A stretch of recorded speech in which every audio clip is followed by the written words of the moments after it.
Everyone. Welcome to the Civic Media Center. We're really happy to have you all out here today. Can I just get a quick show of hands? Who has not been to the Civic Media Center before? Okay, quite a few of you. So we are an independent library and meeting space. We partner with the community a lot and have really awesome radical events like this. We have documentaries every Monday. We usually have at least one live show with local music a week. Today, after this event at 6:30, we're having a fundraiser called Springboard at the Matheson with Colleen Crowley as a special guest. Most of the people that you're going to see here staffing are volunteers. I'm a volunteer. The way we keep our doors open is through community donations, so I am going to pass the box around. Whatever you can give would be great. It'll help us keep our lights on. And I'm going to turn it over to Amy, and she will introduce the video. I'm Amy Ongiri. I'm a professor of English at the University of Florida. And I just want to thank you for coming out to this event. We're going to show the movie Cointelpro 101. It's about 50 minutes long. After that, we have a slate of speakers, members of Weather Underground, Black Panther Party, and different kind of movements that will each speak about their experiences. And then at the end of each talk, people will answer questions. But I just wanted to thank the Civic Media Center for giving us the space. And the box is going around, so reach deep into your pockets and help them out. But I also wanted to thank our other co-sponsors, the Samuel Proctor Oral History Project, American Studies in the English Department at UF, the Public Library of Alachua County, and the International Socialist Organization. And as a reminder, we're also screening the movie tomorrow at noon at the Public Library, and we'll have a local activist with Vets for Peace, Scott Camille, at that event. So definitely, if you want to catch the movie again, or if not, come about and out at 1 o'clock, and you'll be able to see the speakers again with the addition of Scott Camille.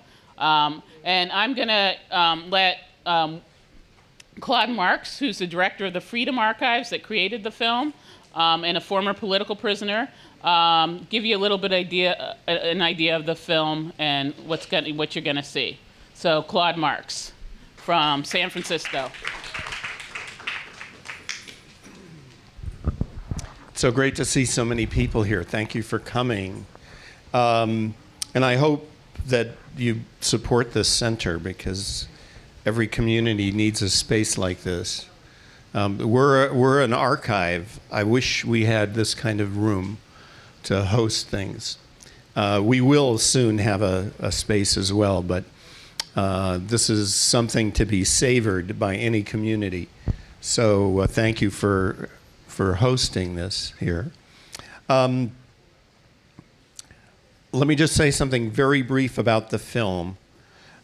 We did a film called Legacy of Torture, which we started in 2005. And the week of the premiere of that film, 8 people who were former Panthers were arrested or detained, because 2 of them were already in prison for over 30 years and charged with, at that point, a 36-year-old case. And what our film was about grand jury repression and the attempt by the government, both federal and state, to criminalize the history of the Black Panther Party, and particularly by focusing on one case that had its origins in 1971. That film was about the torture of captured Panthers in 1973 in New Orleans. and takes us through a story of resistance and solidarity among the people targeted. And we, talked about Cointelpro in the film, but we felt that to really understand it, we needed to do something more thorough. And that's what led us down the path to start working on what you're going to see, which is about a 2.5-year effort going around the country and interviewing people and gathering historical material to talk about the counterintelligence program, which the film does. It's by no means comprehensive because, for one, there's a lot of things about government repression that we don't yet understand because they won't release the information. And two is that we couldn't talk about it all in a 56-minute film. So there are movements that are referenced in the film that we couldn't develop into a more substantial portion without it being a forever kind of experience. So see this as starting to open the door. Particularly, I don't know how many of you in this room have heard about the counterintelligence program before today. Some number, but a number of people probably haven't, right? The idea of making the film was to bring it particularly to people who have never heard the term and don't know this history. But our experience in showing it for the last months is that even people who thought they knew learned stuff that they didn't know about some movement that would be in here that they never connected with the idea. So in any case, I don't want to say I hope you enjoy it, but I hope you appreciate it, and then stick around and there'll be a bunch of time to get into it afterwards. So thanks.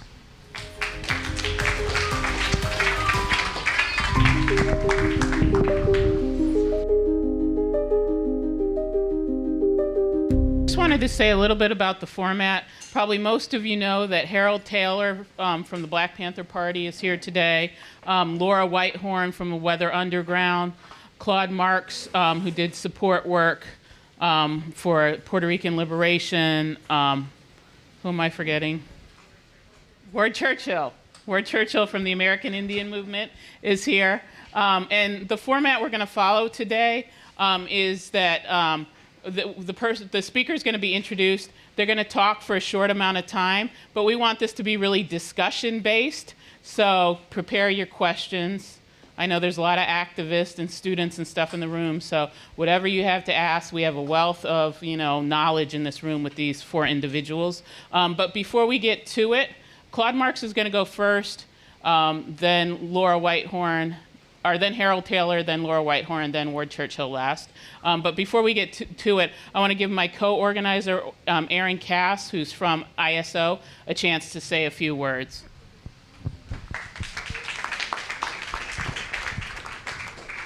Hi, my name's Erin Cass. I'm a student at the University of Florida and also a member of the International Socialist Organization.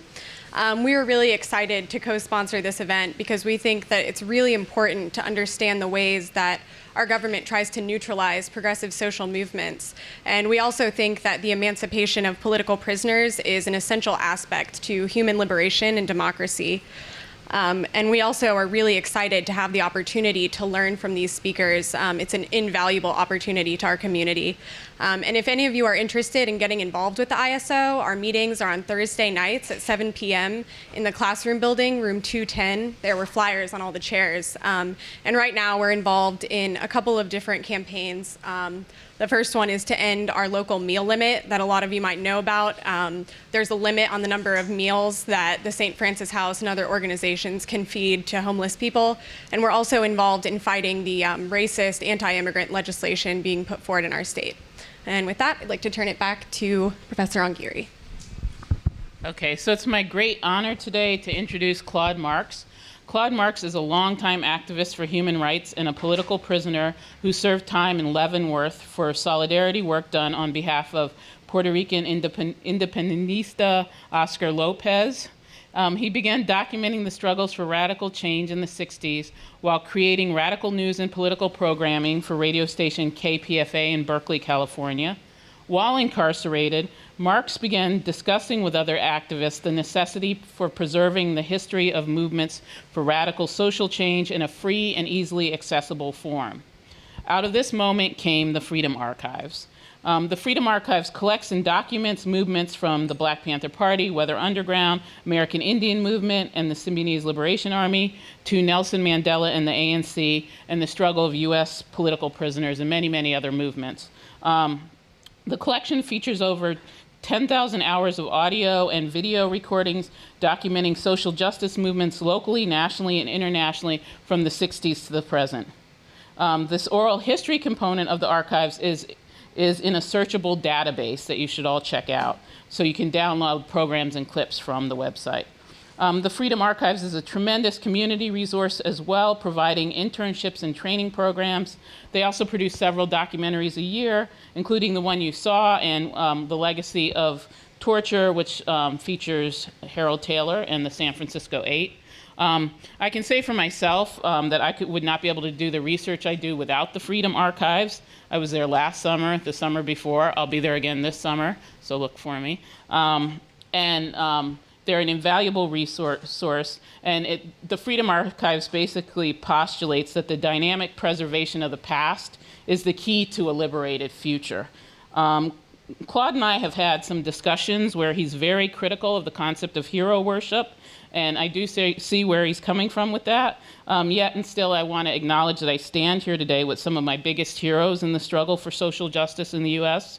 But I want all of us to take Claude's challenge to move beyond the dynamic of admiration for past struggles and those who struggled, and go beyond it to become part of the struggles ourselves and become our own heroes in participating in creating a more just world. So, Claude Marks.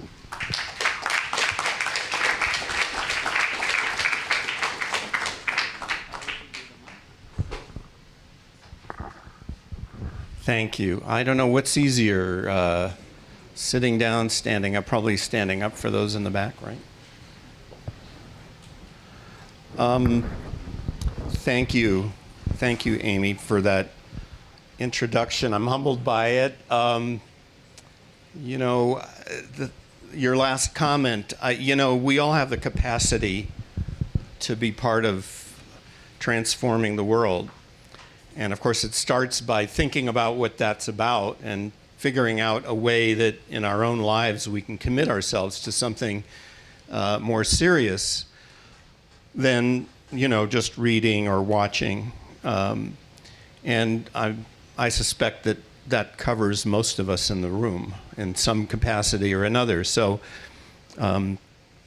that's what gives me optimism and hope.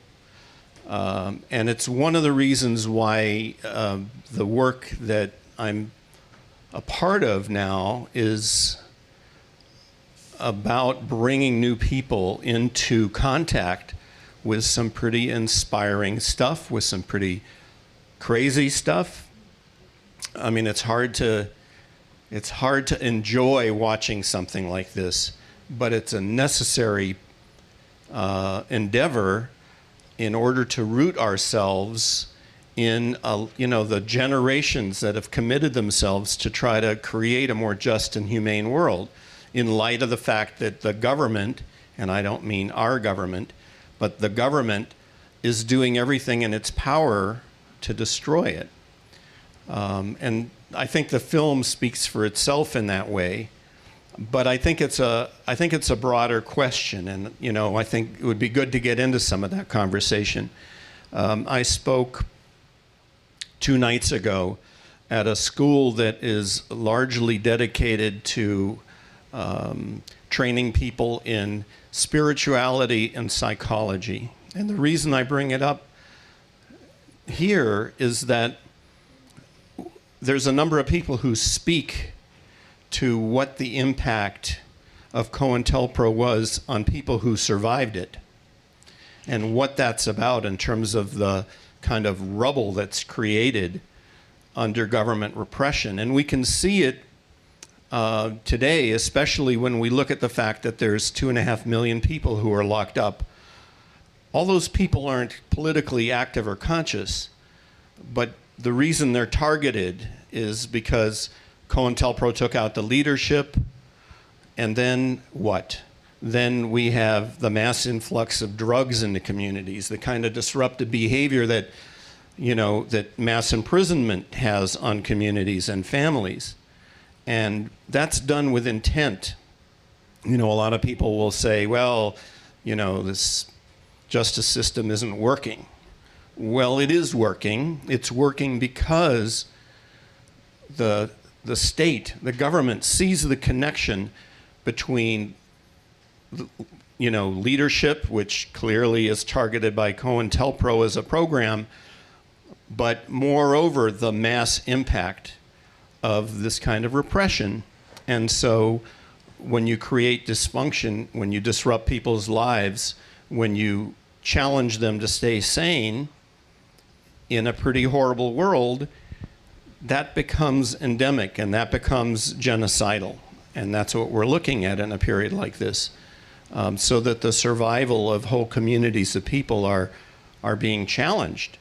That's what the escalation of police violence in occupied communities and the impunity of those acts is about. It sets certain terms for the relationship, particularly of black and brown folks or people on the reservation or people in a colony, one kind or another, to the government. And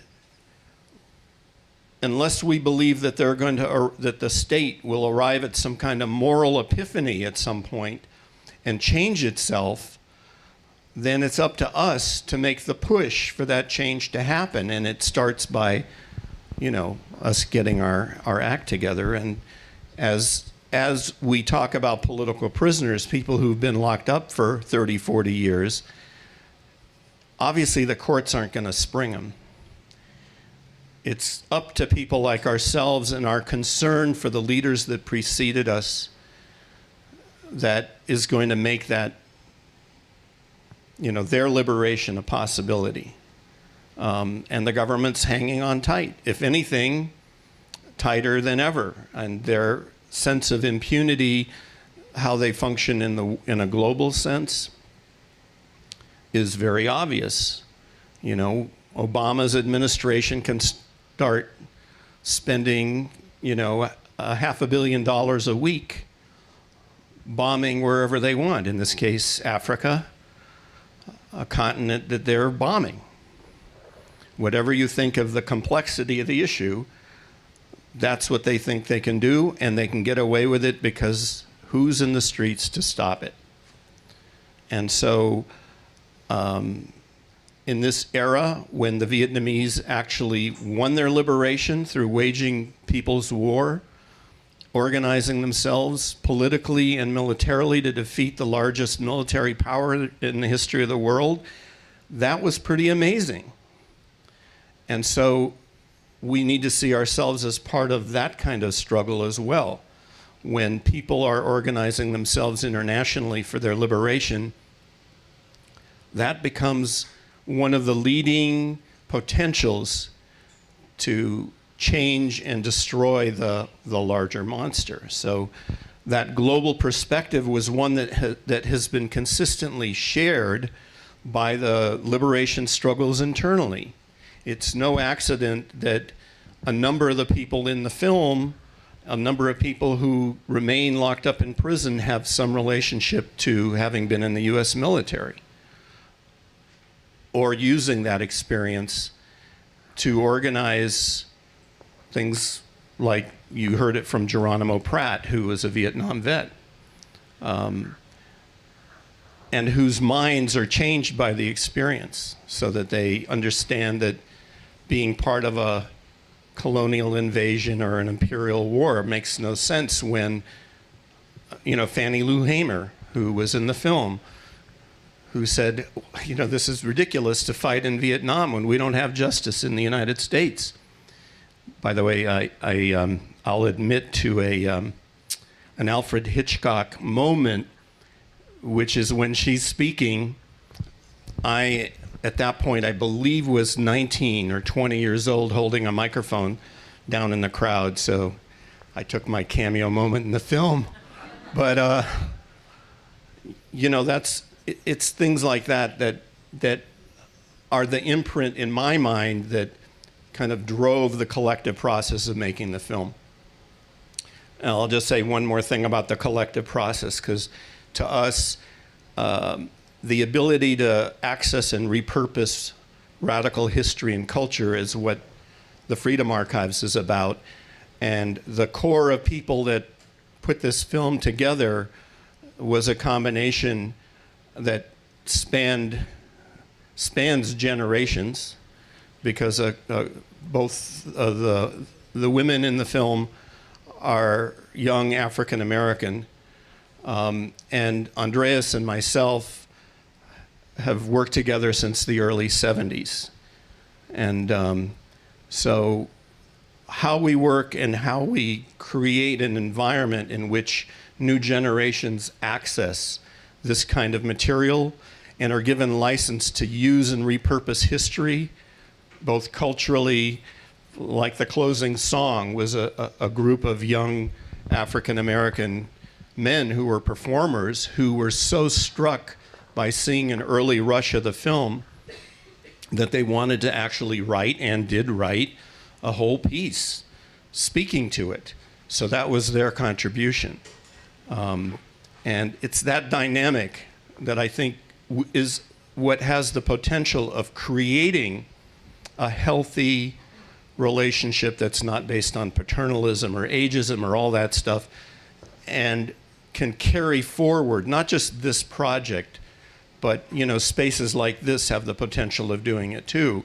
Every community has the possibility of figuring out a healthy way of bringing new minds and thinking into what, how do you tell a story, which was the complicated thing about making a film like this. How do you take something so complex and tell a story in a relatively brief period of time and make it click? And we can't tell it all. So, do check out our website, because we have a whole page of additional curricula that can be taught in schools, a whole page of resources that go way beyond this, that talk about some of the movements that are only briefly addressed in the film. So I'll shut up. And I hope you have something to say. Yeah. I just have a question.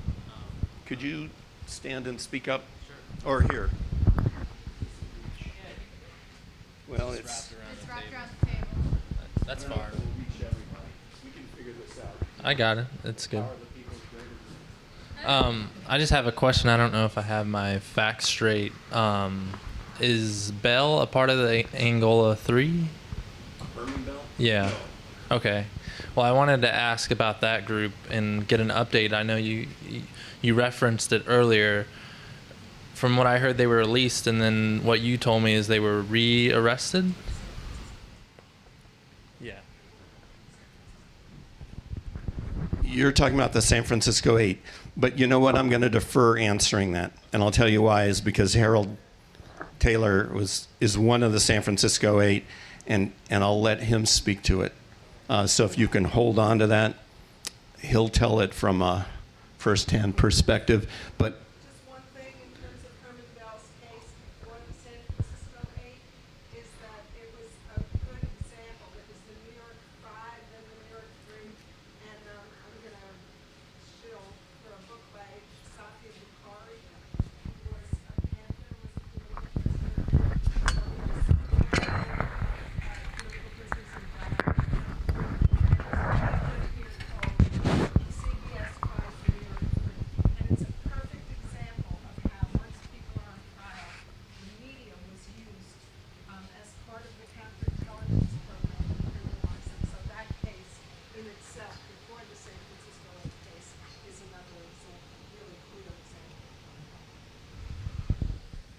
I hope everyone heard Laura. But also the Angola 3 have been in solitary confinement for 30 plus years.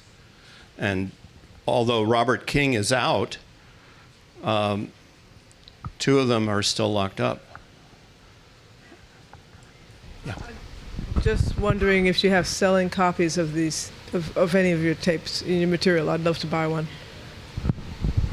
I did bring a few of this. The other stuff you can get on the web.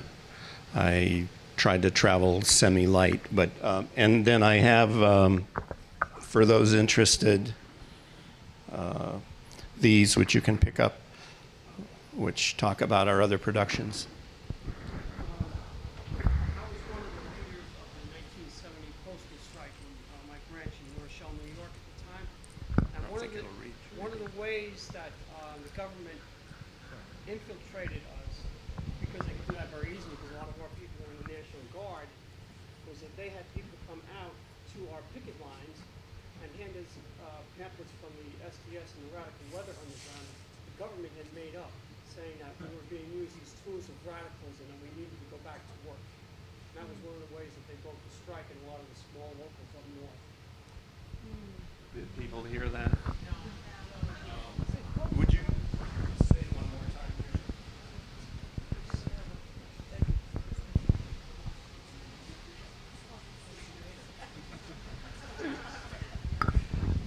I was mentioning that one of the ways that the government uses or used radical organizations to break peaceful protests.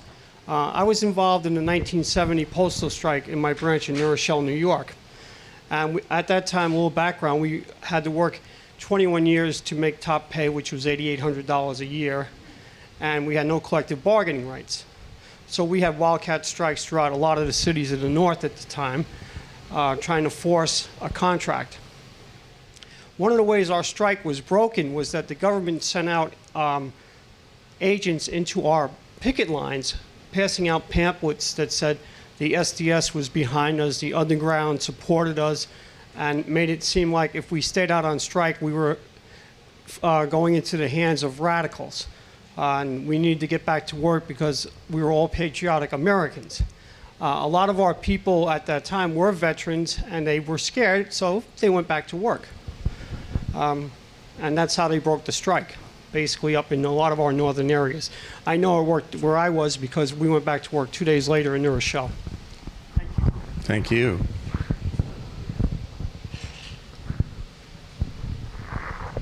Yeah, I was just wondering if you could talk a little bit more about like the structure of the archives and the ways that you can keep it so independent and are able to share so much material and information without any type of limitation on that.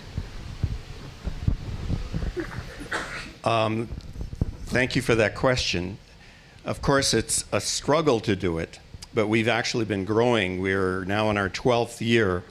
And from the very beginning, we structured our organization to not be tied into any nonprofit money for general operation.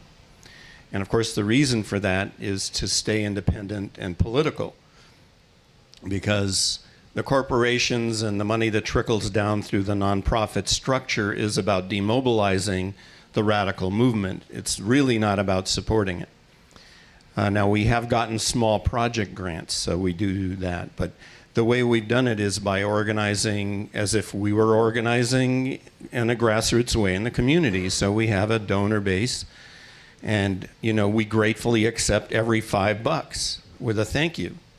And enough people do that so that we can keep going.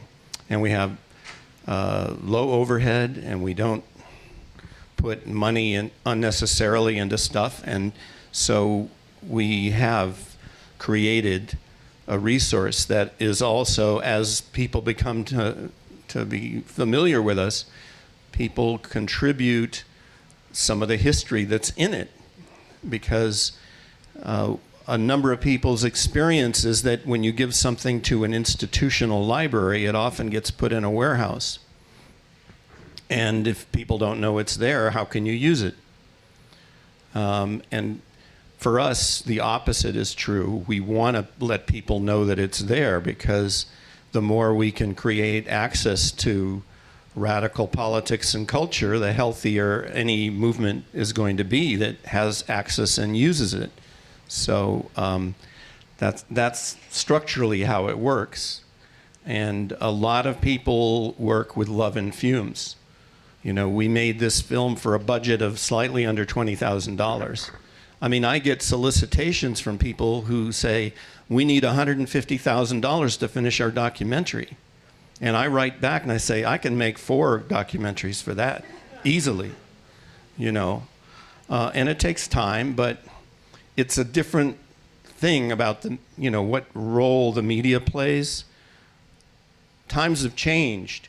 You know, in the early 70s, giving the Cointelpro documents to some mass media had an impact. At that time, the media took it up, and even Congress took it up. Today, somebody like Frank Church, I mean, he was no radical. Frank Church would either not get elected or kicked out if he were to do that, if he were alive. These days, there's nobody elected that has the courage to want to stand up and create a level of government accountability for this kind of criminal behavior. The opposite is true. The U.S. is making it clear internationally that regardless where they are or who is acting on their part, on their behalf, they are exempt from any kind of laws, international or domestic, wherever they are. I mean, the CIA agent that just got arrested recently, what did they do? You know, they paid a bribe, claimed that he had diplomatic immunity, and whisked him out. That's how it works. So they are making it clear that there is no such thing as a violation of international or criminal law if it's conducted by the U.S. outside of its borders. And the opposite is true. If they want to grab somebody and claim that they're a drug dealer out of who knows where, they'll haul them to the United States, extradite them from wherever they are, and put them away as a terrorist here.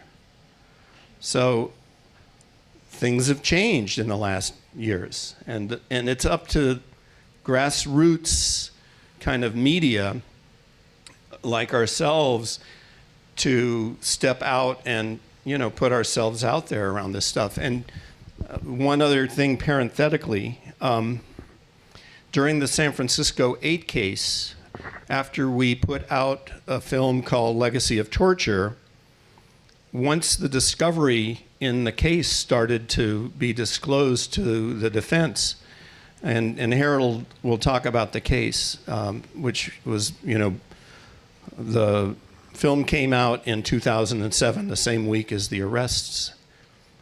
Well, it turns out that our communication with one of the main attorneys in the case and our communications with Free Speech Television in emails were part of the discovery of the case.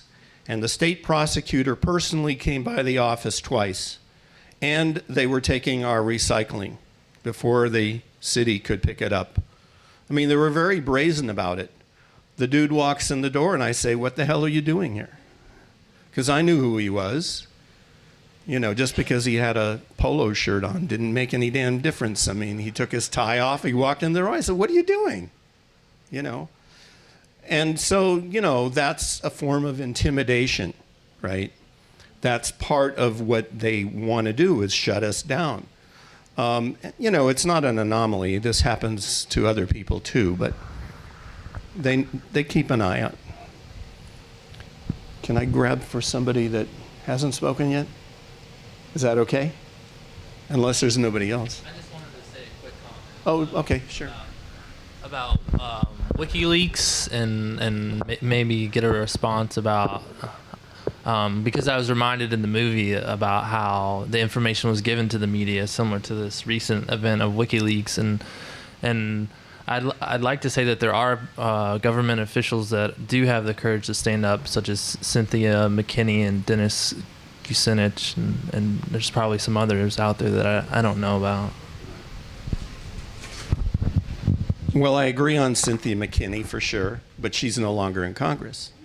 In fact, she was targeted to be driven out of Congress. Why?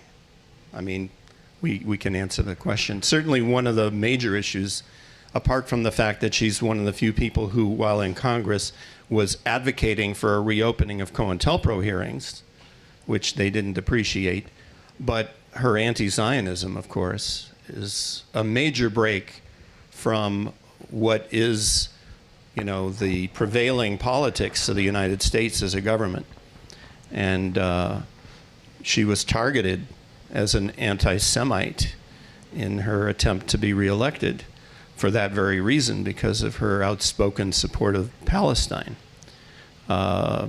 Kucinich, I don't know. I don't have a strong opinion one way or the other. But I think there are a couple of people who, are willing to, around some issues, put their necks out there.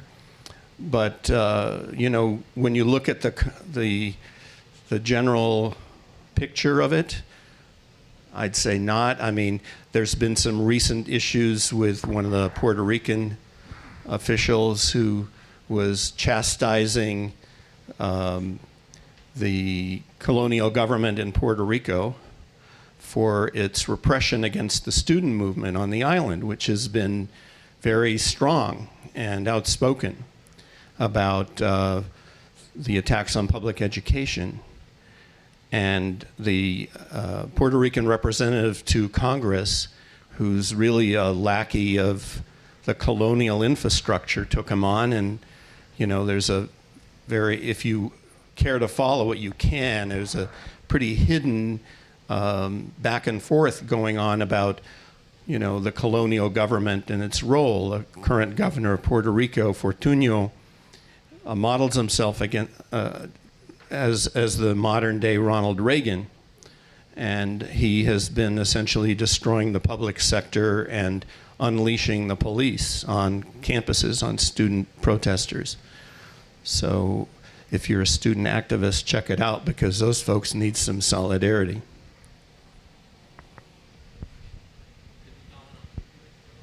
Would I comment on WikiLeaks? I mean, I think it's pretty amazing stuff. I think there's probably things that we don't yet understand about it. I think Bradley Manning is a typical victim of the United States that is willing to openly defend the torture of somebody who has not been convicted of a damn thing. And he's lucky that he's still alive, and they're probably trying to take his mind from him, if not his physical presence on this earth, because of his commitment to trying to expose the crimes of the United States government. So I think he's very much the point. WikiLeaks is a phenomenon. I'm glad somebody's putting that stuff out there, so I appreciate it. And I think the way that WikiLeaks is being targeted is clear. It's being targeted for the same reason, that anybody who's willing to expose the criminality of the United States government has to be willing to suffer the consequences of it. I don't know if that answers your question, but yeah.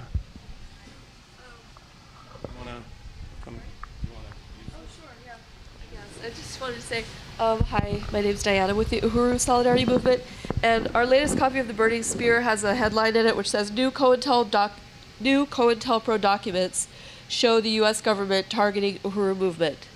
And there's this group called an organization called the Institute for Terrorism Research and Response, which included the name Diop Olugbala Rahman, president of the International People's Democratic Uhuru Movement. They were talking about that's an organizer of the Uhuru movement in Philadelphia, and he's being targeted by Cointelpro because Cointelpro still goes on, even though perhaps under different names. So I just wanted people to know that, and I have copies of The Burning Spear if you'd like to purchase one before you leave and find out about it. Sorry. Thanks. No, that's fine. Yeah. Yeah, I have two questions. Is your organization working in any way to try to get release of some of the political prisoners through litigation and things like that? Or that's the first question.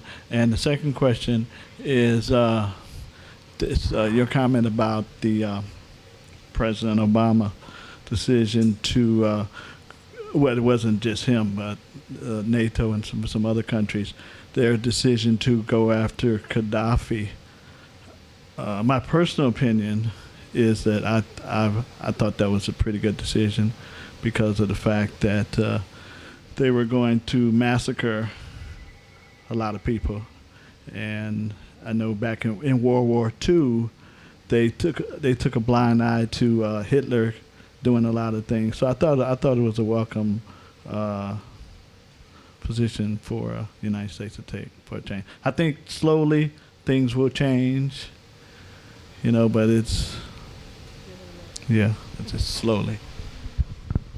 Let me answer the first question first.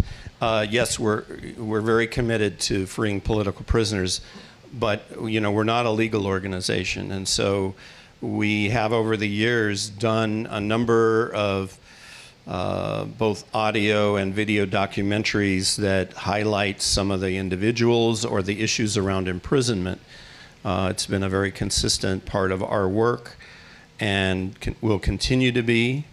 And it's one of the reasons why a film like this was made, is to try to, let people know who have not ever understood that there are political prisoners in the United States, that they do exist and that they have their roots in some pretty amazing struggles. And we think that, again, creating a movement is the heart of being able to get people out, because the so-called justice system is not functioning with any kind of humanity, and so it can't be relied on. And the more consolidated the courts get, certainly at the top with the Supreme Court, with pronouncements that Miranda rights are now withholdable at their whim, things like this. It's ridiculous to presume that the judicial process, if you can call it that, is going to make any real changes. So, yes, thanks. I'm sorry for being modest, but we have a couple of, we do what's called political prisoner news, which is broader than that. It's about prison issues, but we try to keep up with broader issues around imprisonment, and very specifically about work going on all over the country around political prisoners, certainly about political imprisonment in other places as well. So you can go to our website and you can sign up for that. You don't need to talk to me about it, just go and do it. And so you'll be getting information that'll keep you up on struggles that you've never heard about. Because other people, they often resend our stuff, but come to where come to the source. I don't think that any act of warfare on the part of our government against anybody, any other country or nation or people or struggle is justifiable.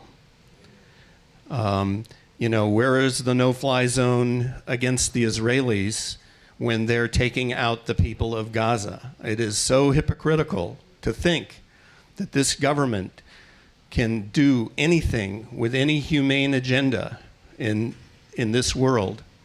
Its intended consequences are being sold to us falsely, regardless of what you think of the current government of Libya. That's irrelevant to us taking responsibility to prevent the government that is acting in our name, and they're certainly not our government. It is incomprehensible to me how any progressive person would support the unleashing of that level of violence at the cost that it takes in human lives. They're already talking about supplemental money they want from Congress to replace all the cruise missiles they shot. And, that's ridiculous. So more for the,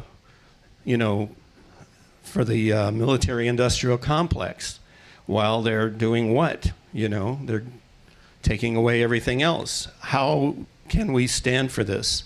I don't care what you think about Gaddafi. It's irrelevant to the principle that we don't have the right to unleash war anywhere. And we have to put our foot down about that. And the Libyan people will resolve their contradictions. But they are their contradictions to resolve. They are not, you know, it isn't the largesse of this country that is going to do any good in that situation. So it's complicated, I know, but that to me is the principle.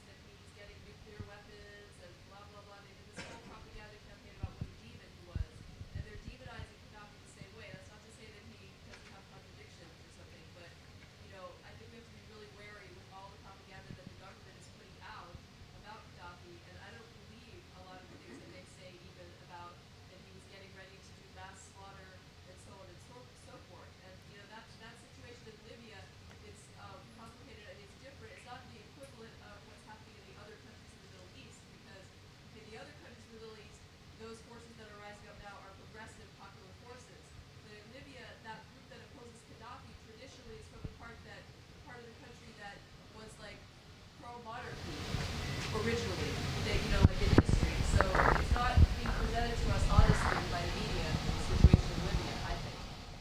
Well, I partially agree and I partially disagree. And just without putting you on the spot, it's actually Northern Africa that we're talking about. I think there's a unfortunate misnomer that everyone talks about, you know, Libya and Tunisia and Egypt as part of the Middle East, but in fact, we're talking about the African continent. And there are a lot of issues in the African continent. And the United States has a pretty ridiculous history of intervening, whether it's, you know, murdering Patrice Lumumba or any number of other things, supporting apartheid, supporting Israel that supported apartheid, supporting Israel that developed nuclear weapons with a relationship with the South Africans in the period of apartheid. You know, all those kinds of things have very substantial roots in the African continent, a continent that has been in struggle against colonial domination for a long time. And the United States has not played a good role. And so I'll stop at that. Yeah.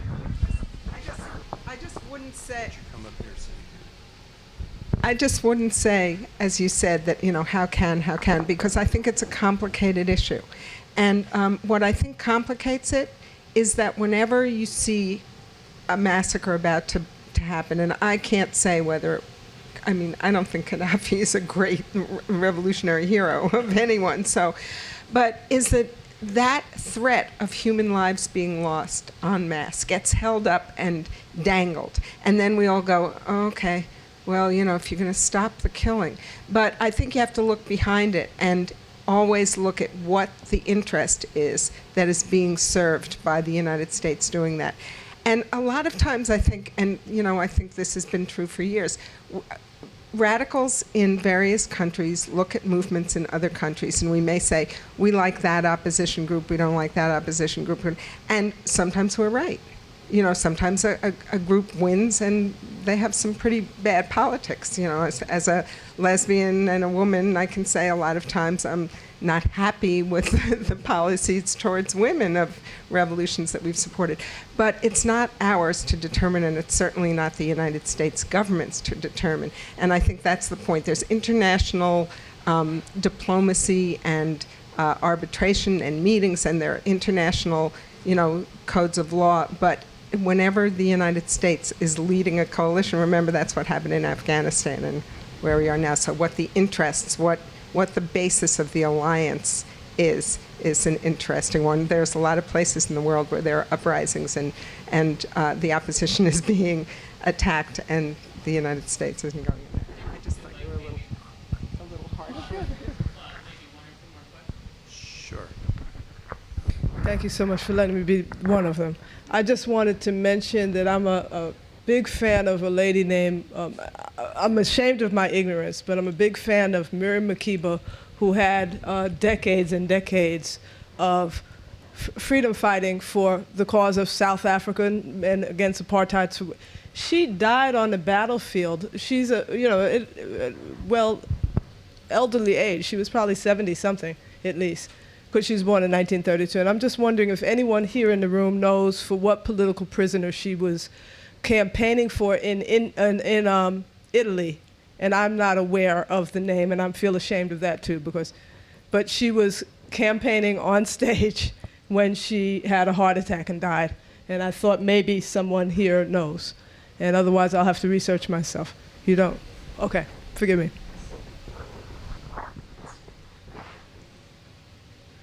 Can we take her first and then we'll get George?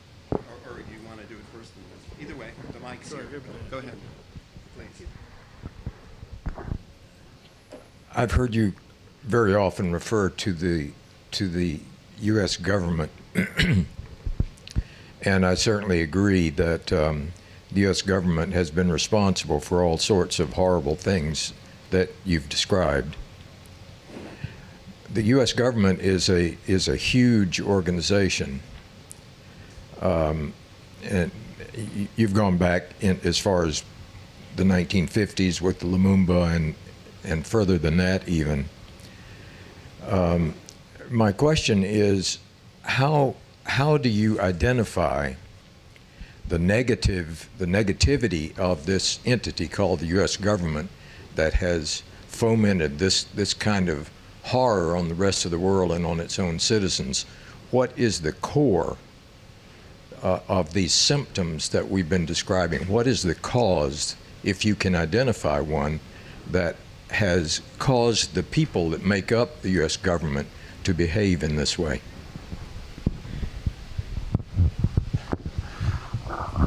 So you're asking, what is the nature of U.S. imperialism?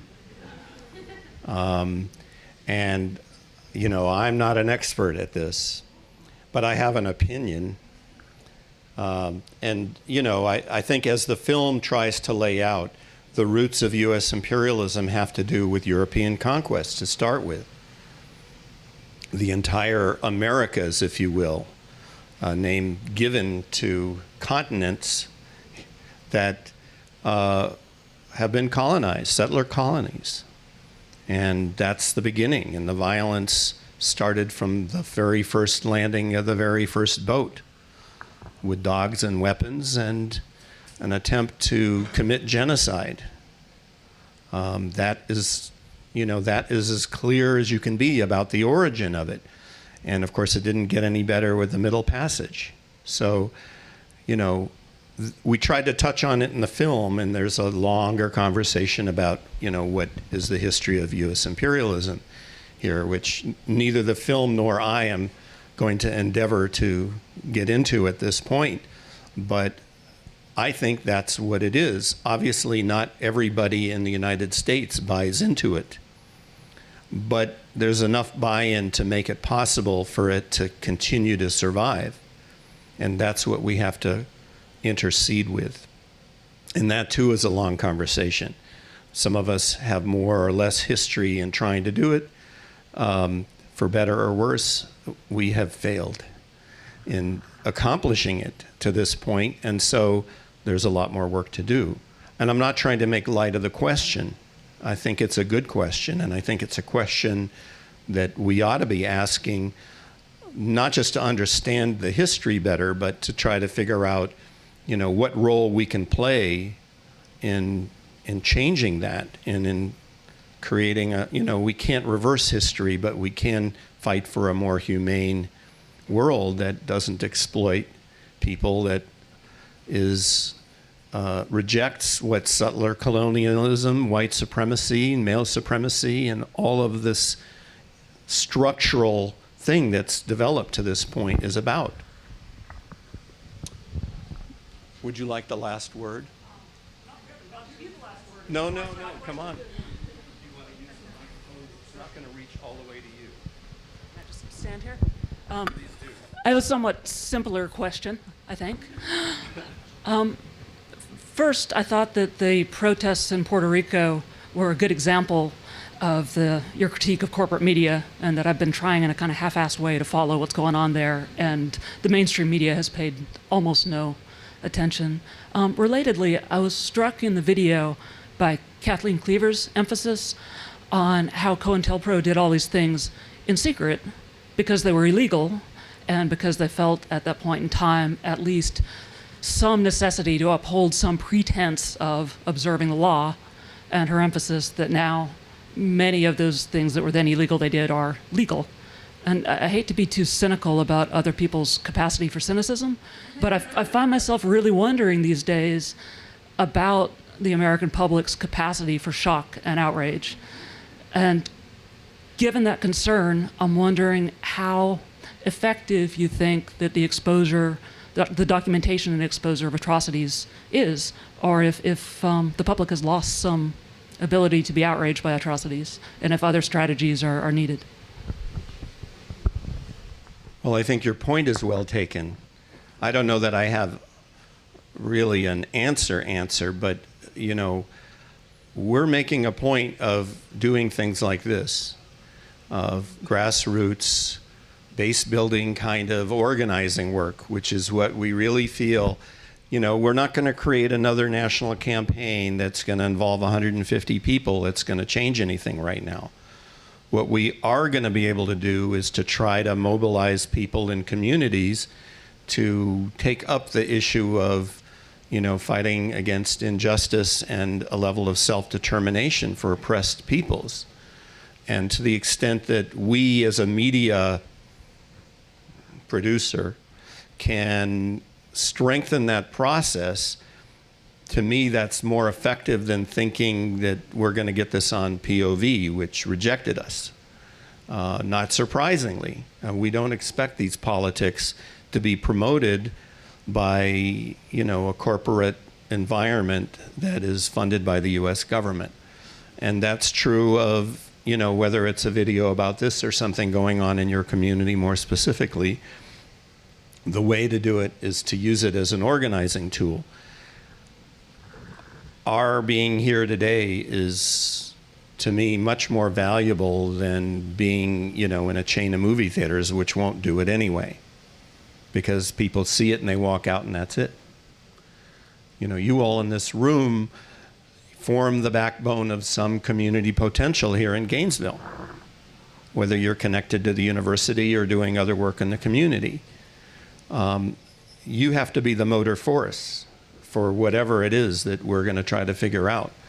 And, it may not be holding Cointelpro hearings. It may just be, what are the ways in which this kind of government repression impacts, or what are the injustices that are happening here that you can start to talk about and make the connections to the larger questions. And please, when you do, don't forget about political imprisonment and mass incarceration and all the other stuff. And however you do that is going to take root. And then we can start making connections and create more of a fabric of this that can reach, more and more people. The media won't do it for us. We know that because, they're owned by and represent, corporate government entities, and that will never change. So if there's grassroots media here, make it a central and vibrant part of what's going on. And they themselves should see a very active role for what media can accomplish, because I feel very convinced that it can. And we've seen the impact with our other stuff, but it's a good question. Thanks. All right, I'm gonna give it up for a minute. Thank you all. Okay, next up we're going to have Harold Taylor from the Black Panther Party. But I think I said the order wrong last time. So Harold's going to go, and then Laura, and then Ward. Thank you all very much. I want to first of all thank the Civic Media Center for hosting this activity, and I want to thank the organizers of this program. I want to thank you for all your efforts in it.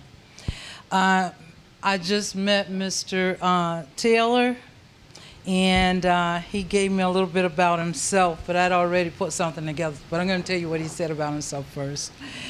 He said that he joined the Black Panther Party in 1967, that he's a member of the San Francisco 8, that he's a victim of Cointelpro, and that he is presently living in Panama City. I feel very blessed. This is the third Black Panther that I've been able to meet. I first met Bobby Seale when he came to Gainesville to help us struggle against, to launch our campaign against apartheid in South Africa. I met Geronimo Pratt, and I've marched many times for the release of Mumia Abu-Jamal. It is a pleasure and a humbling honor for me to introduce the next speaker.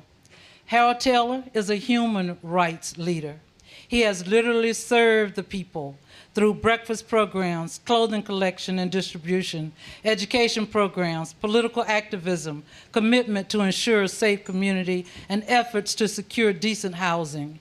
It is because his love for his people and a driving force, a spirit within him, similar, I imagine, to that of Harriet Tubman, Sojourner Truth, Malcolm X, Steve Biko, and the numerous others that have given themselves to the struggle for human rights.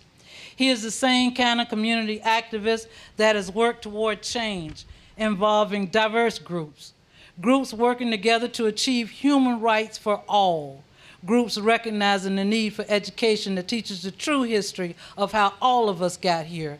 Because as long as we do not know the truth, we will continue to plunge into inhumanity where the have-nots turn on each other and the haves get more. It is my honor as a lower-ranking soldier in the struggle for humanity to introduce an example of why there are many individuals sitting behind bars like Mumia, because they not only stood up, but they stepped forward to accept and fulfill a God-given purpose, kind of like Jesus. They want to make sure that there is little chance of there ever being another Huey Newton or Assata Shakur or Harold Taylor or any other would-be leaders. They physically assault and harass Harold Taylor and others because they want to discourage and instill fear in those would-be leaders who are not just willing to stand up, but is willing to step forward and do the work necessary to assure basic human rights are afforded to all. It is said that the Black Panther Party changed the contours of American identity. We have with us today a shining black man who was a part of that change. My sisters, brothers, colleagues, and comrades, join me in welcoming Brother Taylor.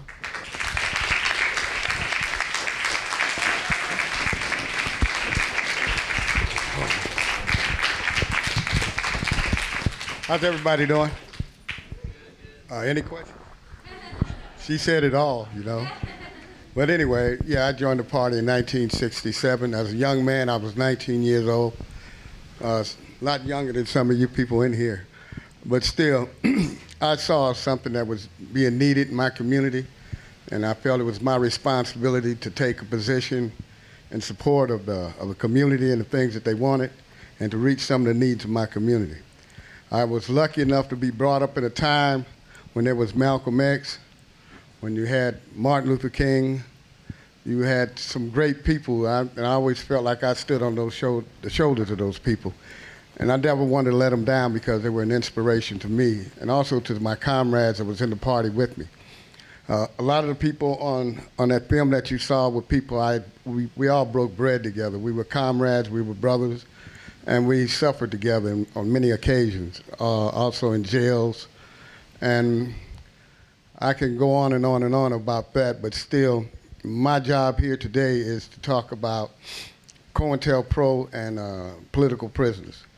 Herman Bell is a political prisoner, him along with a lot of other brothers. You saw them all on the film, which is he's really a dear person to me.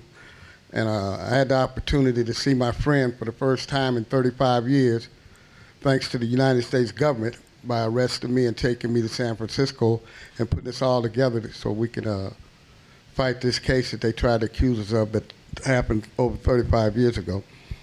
I spent 10 months with Herman, and we got a chance to walk and talk when they let us go to the gym for 2 hours once a week. That was the activities that we got, and he gave me an opportunity to hug my friend and touch my friend. And he's still in prison today, and he's been in prison since 1972. Herman was arrested in New Orleans along with me, Reuben Scott, John Bowman, and we were all arrested in New Orleans, and we were tortured and beaten. I know that me and John Bowman and Reuben was. I don't know if Herman was or not, but I know the feds took Herman right away.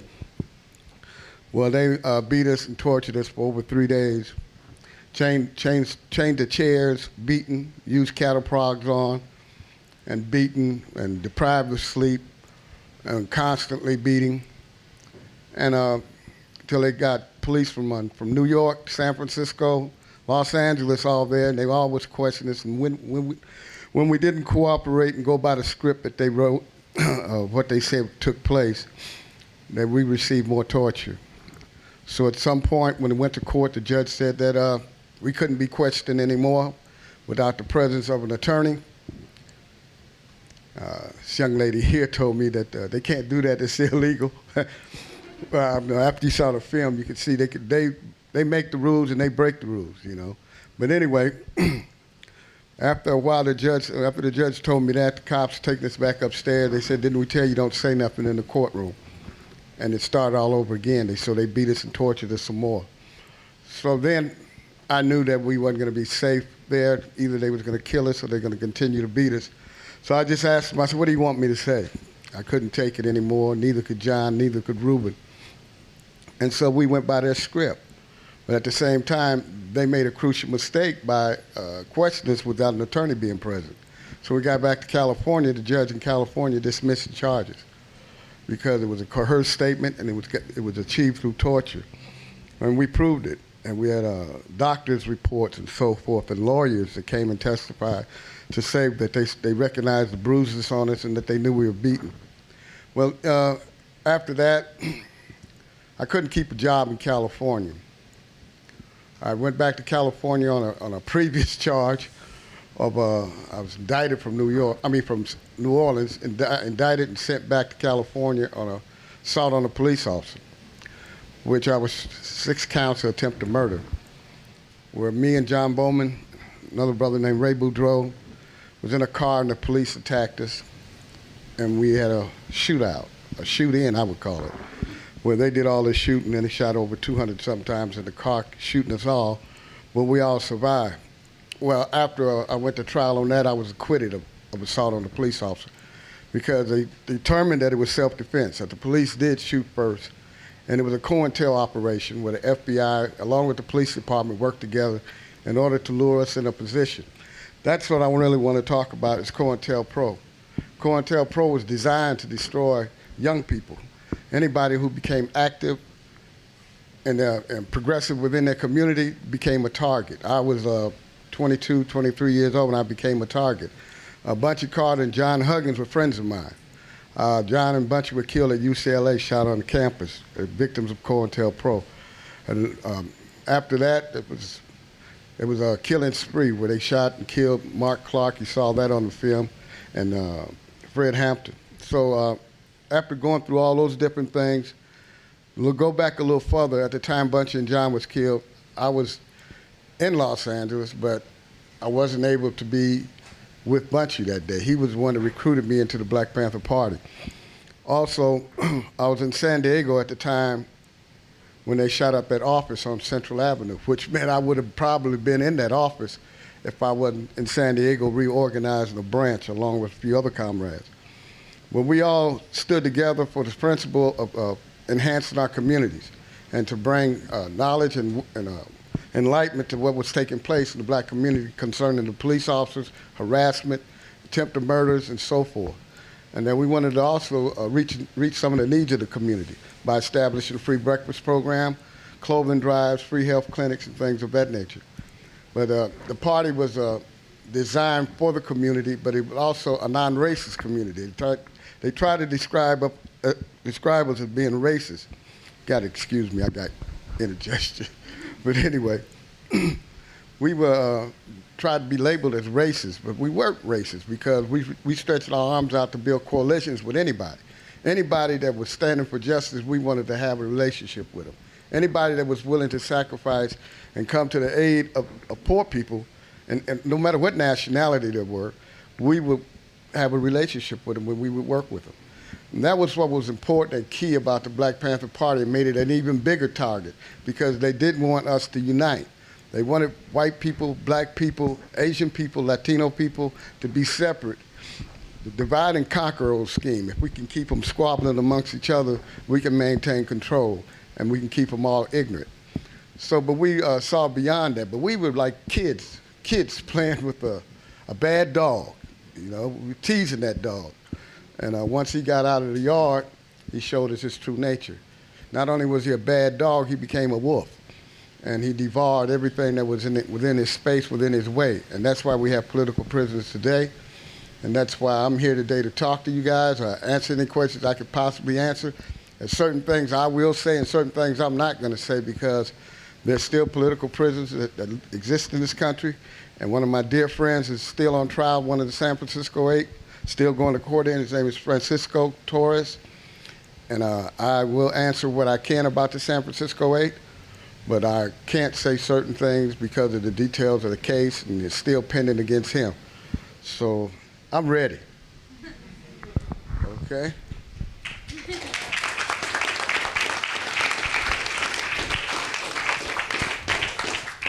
I'm ready for any questions.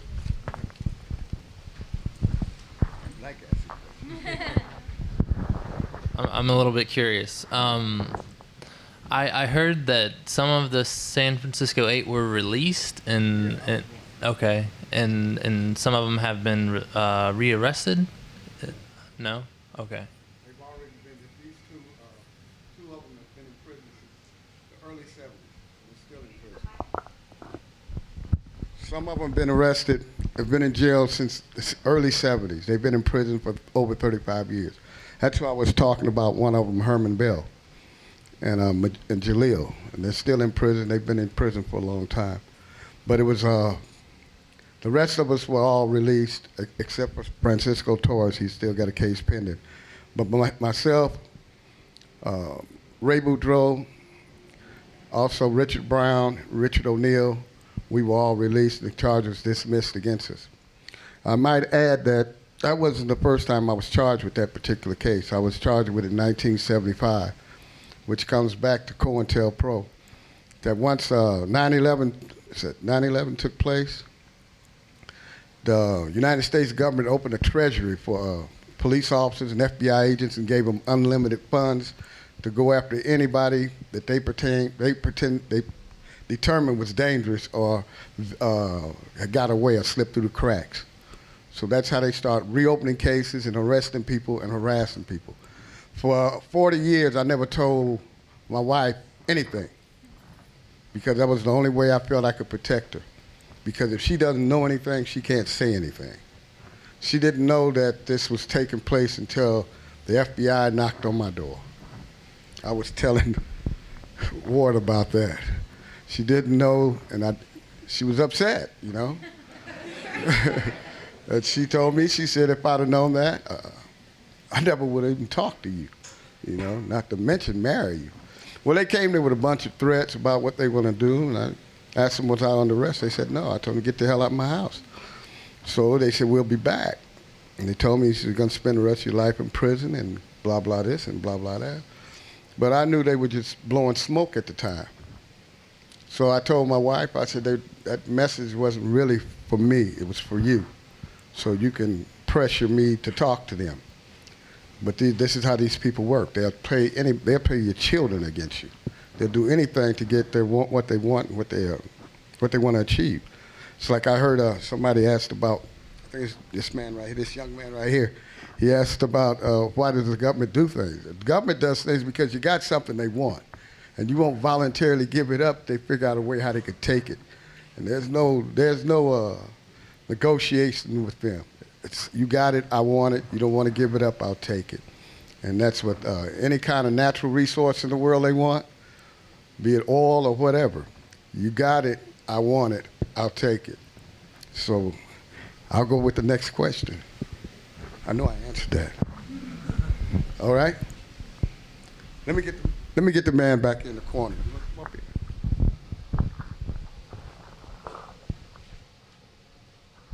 here. Hello.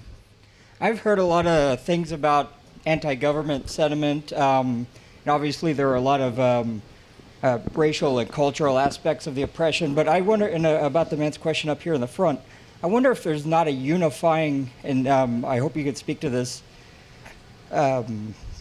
motivation for this oppression that's purely economic and aristocratic, that everything on the oppressor's side is to establish and maintain a power structure via economics. And if they have to go and if they have to divide different groups up against each other or get them to focus on too specific and too narrow of interest, that doesn't do us justice, because they just want to control us via economics. So I wonder what you think about the economic centralness of the economics behind this, and also about anti-government. There are other groups in this country that have been very active in the past couple of years, primarily this Tea Party, that uses anti-government sentiment and some of rhetoric about freedom and liberty and things like this for their interest, which I think more or less are the exact opposite of most of us in this room.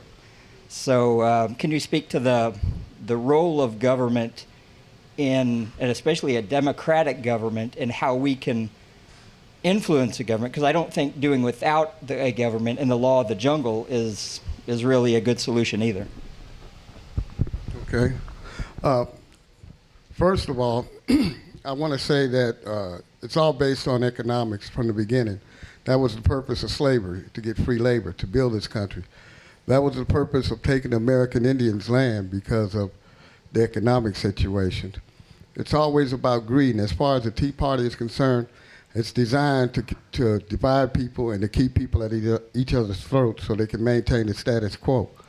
So the main purpose of government in itself is to maintain the status quo. They don't want to see change. They want things to roll like it's been all the time. And if you get in the way of that, then if you start protesting and organizing around it, they try to find a way to disrupt whatever you're trying to do. So I think the best thing we can do is not the law of the jungle. The best thing we can do is build coalitions and organize and confront our adversary with truth. Not so much truth to him, because it's truth to the people. Well, we have to talk to each other and communicate with each other and open the door. And we got to seriously reach the needs of the people by going to the people and asking them what they want us to do. Hopefully I answered your question.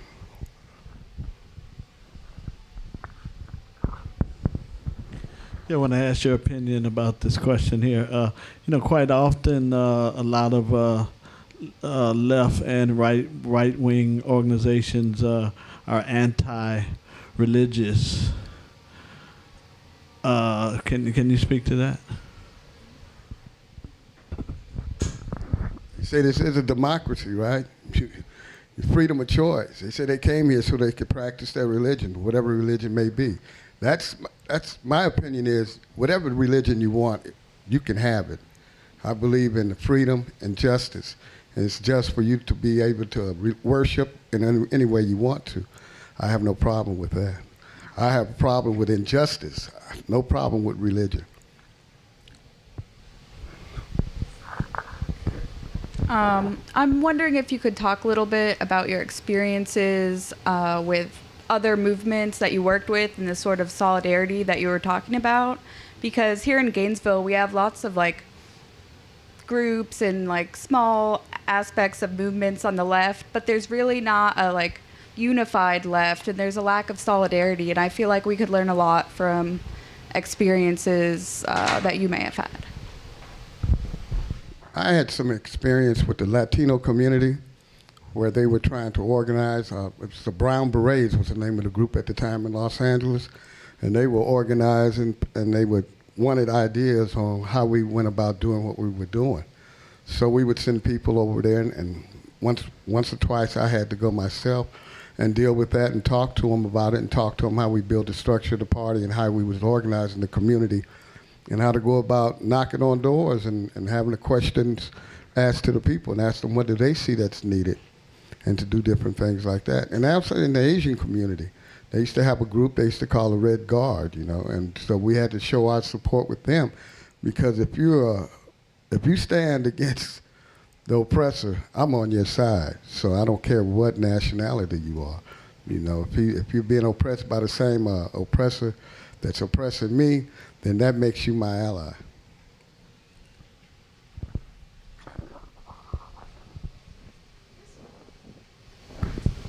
I just wanted to weigh back in on the loop of conversation about the government and sort of the law of the jungle stuff and see what you thought about that. But it kind of, that framing bothers me because I think the presumption that underlies it is that the government equates to law.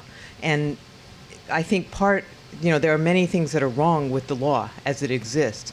But I think one of our big complaints here is that the government was not complying with the law, was not complying with the Constitution, and some of the stuff Ward raised earlier about treaties and the Constitution, right? Our problems would not all be solved by compliance with the law, but we'd at least have some room, right? And I was thinking about that also with the gentleman's question about Libya. I mean, we care about any human beings, right? And so for me, part of that lens is the United States government complying with law when it engages in these things? And there is law that at least, is set up that is supposed to take into account humanitarian things and civilian deaths and stuff. And, like I said, that's not going to solve everything, but, they're the ones who are turning this into the kind of chaos, right, of might makes right. We're talking, at least at an initial level, about law enforcement. And see, okay. Yeah, I like that. I really do. I like that. Pertaining to Libya, tell me the true motive. Don't tell me you're going over there to save lives. Tell me what you're really doing. That's how you can be honest with me and the government. Just tell the people the truth about it and let them decide whether they want to be a part of it or not. Tired of being lied to. Okay, but Bush did it, and so everybody's been lying. So let's get the truth on the table. All right, anybody else? Y'all easy on me, thank you.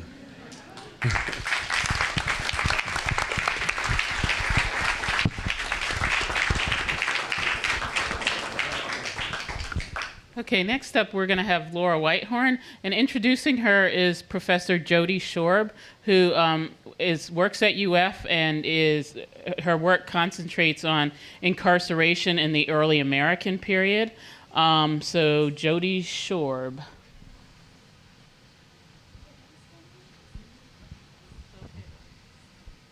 And if anybody wants to squeeze in, get some drinks, do that. You guys all got seats? Well, Laura Whitehorn has spent, I think, at this point, nearly a half century as an anti-racist, anti-imperialist, feminist, human rights activist, and she works tirelessly on behalf of political prisoners. And for those maybe less familiar with that term, her own definition of those people serving long sentences as a result of actions taken in political movements, or in other cases, people framed and imprisoned because of their political work. Most of you know she's a former member of the Weather Underground organization, and in 1990 she was sentenced to 20 years in prison for conspiracy, destruction of government property, and fraud for a false ID as part of the resistance conspiracy case, which was a series of attacks on U.S. government buildings and military sites in protest of U.S. covert involvement against the people of El Salvador, Nicaragua, Grenada, and other countries. And she was released in 1999 after spending 14 years in prison. In fact, spending's a very bad verb. Enduring 14 years in prison, including here, Florida, and Mariana, is that correct? Yeah. Lexington, Kentucky, New Jersey, maybe. So she's currently senior editor at Pause magazine, which is, as you hopefully know, a really crucially important HIV/AIDS Education and Advocacy magazine, and her work on behalf of HIV/AIDS education was honed in part because of her firsthand knowledge of the rampant medical neglect in U.S. prisons. And more recently, she's the editor of the collected papers of Sofia Bukhari. And this book is available through the feminist press, The War Before, the true life story of becoming a Black Panther, keeping the faith in prison, and fighting for those left behind. And we have some flyers and postcards and copies of this book if you are interested.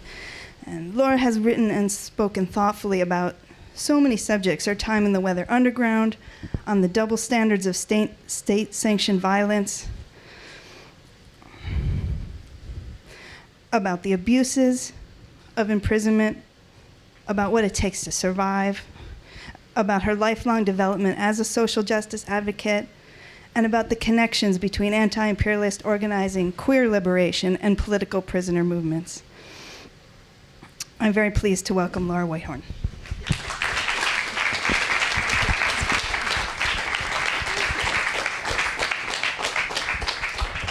Okay, I'm going to come back here because I'm a little short, in case anyone hadn't noticed, and you won't be able to see me from the back if I'm there. So first, I want to say this is an amazing place to be. This center is incredible. I love it, and I think it's really important. I thank you for organizing this and for having us here and for your work. And I want to thank Amy Ongiri for organizing this tour, because it's just such a pleasure to meet you and to be here. And for me personally, it's such a pleasure to be able to work with Harold and Ward and Claude on this, for the four of us to talk together. I love you guys. I'm so glad to be doing this. So one thing I want to say is that I keep thinking when we're watching the film and when Harold's talking about the San Francisco 8 and all this stuff, that back then there were two things going on. I mean, one was that there was a huge movement, and it was in the streets, and it was Black and Puerto Rican and Native American and white, and it was fueled by the national liberation struggles around the world that were winning and defeating colonialism. And so it was a very exciting time. On the other hand, when the things happened that we're talking about now, all these Cointelpro attacks on people, there was no outcry. And that wasn't just because people didn't know what was going on. When Fred Hampton was murdered, there was a huge outcry. When the assassinations were going on, those were the really open ones. The Fred Hampton one was never supposed to be open. The cops, if you've ever seen the film The Murder of Fred Hampton, which I really recommend if you haven't seen, you will know that the cops said that they were being fired on from inside the house. That was the line, was that they had gone to the apartment for, I don't know, some complaint, some report that there were guns or something like that, and that the Panthers had shot at them. And, that would have been believed, except that the community and some lawyers that they had that were working with them, the People's Law Office, was able to get in there because the cops were stupid. They didn't close off the apartment the way they usually do a crime scene. So the community was able to get in, the ballistics experts were able to get in, so right away people were able to show the lies. That was unusual. The War Before by Sofia Bukhari, the person who made this book happen was Sofia's daughter. After Sofia died, her daughter Wanda, who is the daughter of Sofia and a man named Robert Webb, who was killed in New York City in the course of the Cointelpro divisions that were sown in the Black Panther Party. And even though it was known who killed him, the police never did anything about it. So there were many murders like that and things that happened. Why wasn't there an outcry? There was an outcry partly because the other part of Cointelpro was the media branding people as criminals. And that's what I want to bring to our attention now, because you can get overwhelmed by hearing there are similar things going on now. There are similar things going on now. Peter King, who's the representative in New York State, he's from Long Island, he just held hearings investigating the Muslims in the United States. I mean, how do you do that and get away with it? You get away with it because even though there was some liberal outcry, because the government has succeeded in making people afraid after September 11th, that if we don't allow them to, target communities and investigate people, that we will all be in danger. And that's what was done. When Harold says the Black Panther Party was never racist, of course it wasn't. But any time in those days, it was the first, remember that was right after Black Power. Before that, no one said I'm black and I'm proud. It was like, I'm sorry I'm black, but I'm still a human being. There was a complete revolution in thinking. And now it seems like, well, duh. But at that point, there had been such an impact of centuries of racism in this country that it was possible to look at a community and say, oh, well, boy, they're humans, huh? And as long as that kind of thinking is allowed, as soon as black people stood up and said, no, black power, people like my in-laws at the time, who were liberals, said they hate white people. My mother, who had brought me up never to use a bad word, never to not notice the difference if a teacher was black or white. If I came home, if I said she was black, she'd say, don't say that. She's a human being. Just see the person. She said, oh, I'm afraid they're going to be against Jews. All these things that are, as soon as people stand up for themselves, that white people get to say, because we've run things in this country for so long, they're against us. In prison, we would have prison is a microcosm, and please do read Michelle Alexander's book and other books about prison, so you'll see how it's not an accident, it's a part of genocide. The people have been saying it for years, as Claude said to me on the phone about that book. People have been saying this for years, black people have been saying it for years, and she has finally gotten it into the mainstream as a position. But in prison, we would have February, shortest month of the year, Black History Month. Well, because I was in federal prison, they have to follow certain, diversity rulings. And so you had to have Women's Month and Black History Month. So we would have Black History Month, and this little committee would get together, and we would do amazing things. We showed the entire Eyes on the Prize at one prison. We showed the murder of Fred Hampton. We got that in, and I don't know how we did, but we did. Anyway, every year, whatever prison I was in, here comes Black History Month, and the white women on the compound would start saying, well, when are we going to have White History Month? And I would say to them, that's always. That's 100,000 days a year. And the point I'm trying to make is not, it's not just so that we can recognize that racism exists. It's that when people are being targeted by the government, think twice, find out. Do not say, I heard that they did this or that. Find out what they did. And sometimes, even if they did it, think about why they might have done it and what is a crime in this country. Because I went to prison for things I did, and I am really fortunate because there were no injuries, so I was able to get out of prison, and even once I wasn't convicted. It's a long story. One of our co-defendants was in danger of dying, and some of us pled guilty so that he could get medical care and get out. And so the case ended that way. It was the resistance conspiracy case. So I can stand up and say, this is why I bombed the Capitol. And by the way, it looks fine to me. I don't think we did it that much damage, so I'm not sure why I had to do 20 years in prison. But I can say we did those things because the U.S. government is the most pervasive, violent force in the world. And why do I say that? The question came up, what's behind all this? Because capitalism, once it grew and became imperialism and colonialism, is a violent system. It's based on exploitation. Exploitation isn't just, you work, I pay you a lot, but I make, 5 cents more, I get 5 cents more. No, it's like, how much can I get out of you? Do I have to kill you to get it? Oh, well, I'm so sorry. I'll go to your funeral and I'll give your wife, flowers. It is violent, and it is anti-human, and it kills people, whether it's by guns, by malnutrition, by all forms of genocide. So if people are fighting back, I support their right to do that. As long as their goals are not to oppress someone else, their goals are for freedom and justice. And that was the point of what everyone was doing. And so I think that that's really important to talk about. Then I want to talk a little bit about the victims of what happened, the lasting damage. So if you go on Freedom Archives, you'll see that Cynthia McKinney did, in fact, hold a forum while she was a congresswoman. And it was a panel on COINTELPRO and political prisoners.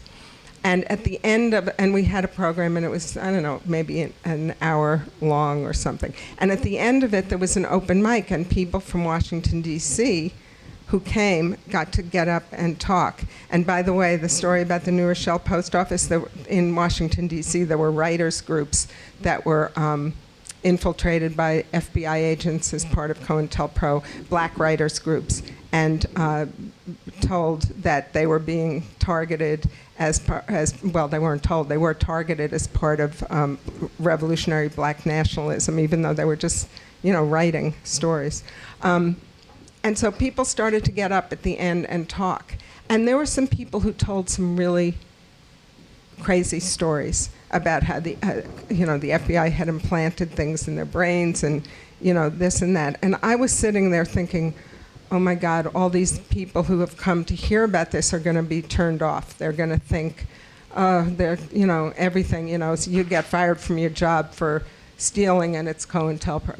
It's going to be like that. It wasn't like that at all. What happened was that people saw the damage that happens when a people's movement is not just destroyed, but destroyed and no one knows why. So let me go back another few years. Before the COINTELPRO hearings, before the church hearings, no one knew what had happened to the Panthers. It was like, and this is what I heard. I'm sure there are other people who heard.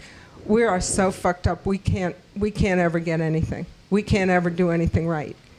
We just can't build anything. We kill each other. And that wasn't just in the black community. Every part of the left was saying that. And people became depressed. People turned on each other. People went crazy. And the point is that it was all implanted in a way that we didn't know what was happening. Safia describes it here. She says, all right, we thought they were going to follow us. We thought they were going to try to close down the Breakfast for Children program. She's talking about they as the cops. But we didn't know that they were going to send us letters signed by each other and plant phone calls and do all these dirty tricks, and that they were going to set people up to kill each other the way you saw Wes Swearingen talking about, where they would have agents in one group kill someone in another group, and then you would think it was that group.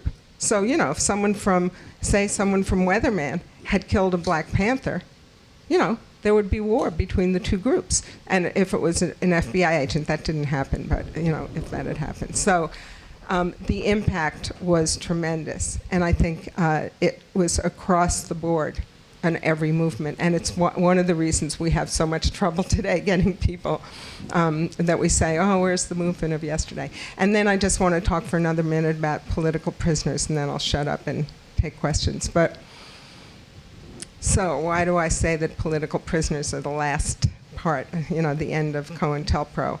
And I want to be clear. COINTELPRO as COINTELPRO did end at a certain point, and then it's been legalized under other forms. And there was an article in the New York Times a few weeks ago about how under Obama it has continued to expand, and that there were assessments, quote unquote, by the FBI, which they can do with no evidence, just ideas of what people are doing could be dangerous.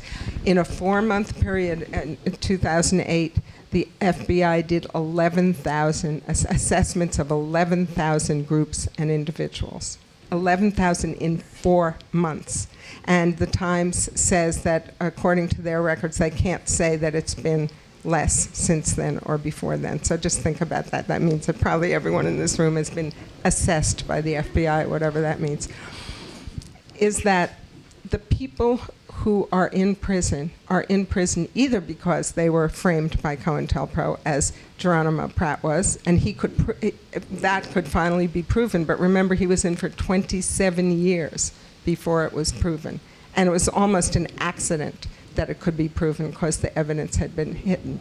So there are some people like that, Eddie Conway in Baltimore, for example. And there are some people that can't prove that they're innocent. There's just no way, whether they are or not. And you know what? I don't care. They should be out of prison. I don't think that someone who was convicted of self-defense and killing police officers should be in prison now when the cops who killed Clifford Glover, for example, who was like, 11 years old when he was killed, in 70, whatever, never went to prison. You know, we all know about the Rodney King, people know about that. So, and he wasn't killed, but he was, they're over Oscar Grant over and over again. So what is it? Who gets to be worth going to prison for, and who doesn't, whose life is not worth someone going to prison for. So I just want to say that. And the last thing I want to say is I am a revolutionary, and the reason is because I do think that the way that ultimately all these things will be addressed is a different form of government that isn't based on profit and exploitation and racism. And then maybe all of us can be free, and we don't have to wait for Queer History Month or Short People's History Month until everyone is recognized as equal. Okay, that's it.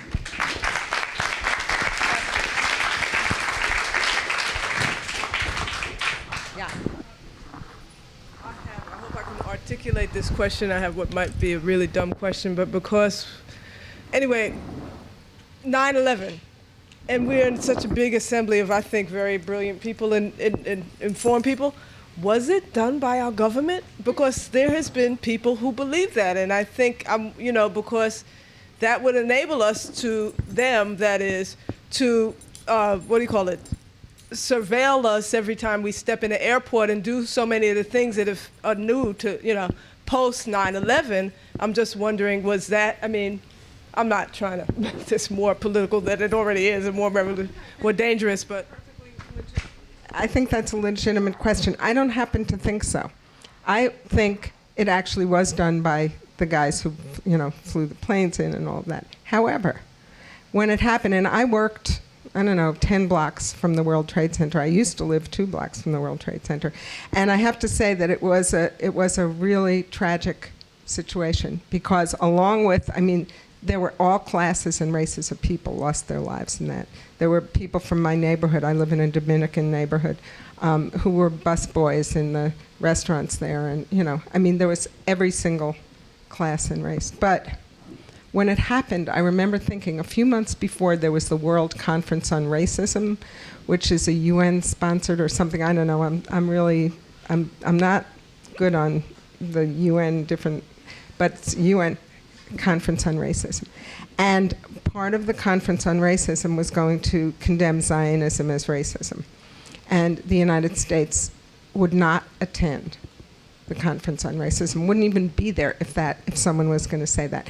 And I thought at the time, that and Bush's policies and the policies of this government, of course people around the world hate us. And, it was horrible. But why do we think we're immune from the kind of violence that our government, I'm sorry, I don't support it either, but I got to call it my government because I'm responsible. Otherwise, I should, like my girlfriend says, why don't we move to Canada or someplace? But I feel like we have to stay here and sort of take responsibility for it. So that's what I think. So, to me, the answer for terrorism, for anti-U.S. citizen violence, anti-everyone violence, is for the U.S. to change its policies. Because then there wouldn't be the same reason for people to hate this country. And, so I guess that's what I think. I don't think it was a plot by the government. I don't think they need to do those things because there are people who hate the U.S. But, there's this book which I never got through, but I was very intrigued by the beginning of it by Naomi Klein called Shock Doctrine, the shock doctrine. And I thought that her point was really good, which is that whenever something, like when Katrina happened, all right, the government was impotent, supposedly. didn't help at all. Didn't help the people of New Orleans, the people of that area at all. Okay, so here we are years later. What's happened there? What happened to the black community there? What happened to the real estate there? Someone took advantage of that disaster, natural disaster. And that's what she's saying, is that that is the strategy of the imperialists. They're like parasites. You know, they wait for someone else to do their business, and then they take advantage of it. Just one other thing I want to say about that, just that people said to us in the left when we were doing armed struggle and when we supported the other struggles who were engaging in armed struggle, you're going to bring down repression on the movement. Have people heard that whenever you have a demonstration and someone wants to do something illegal, you're going to bring down repression?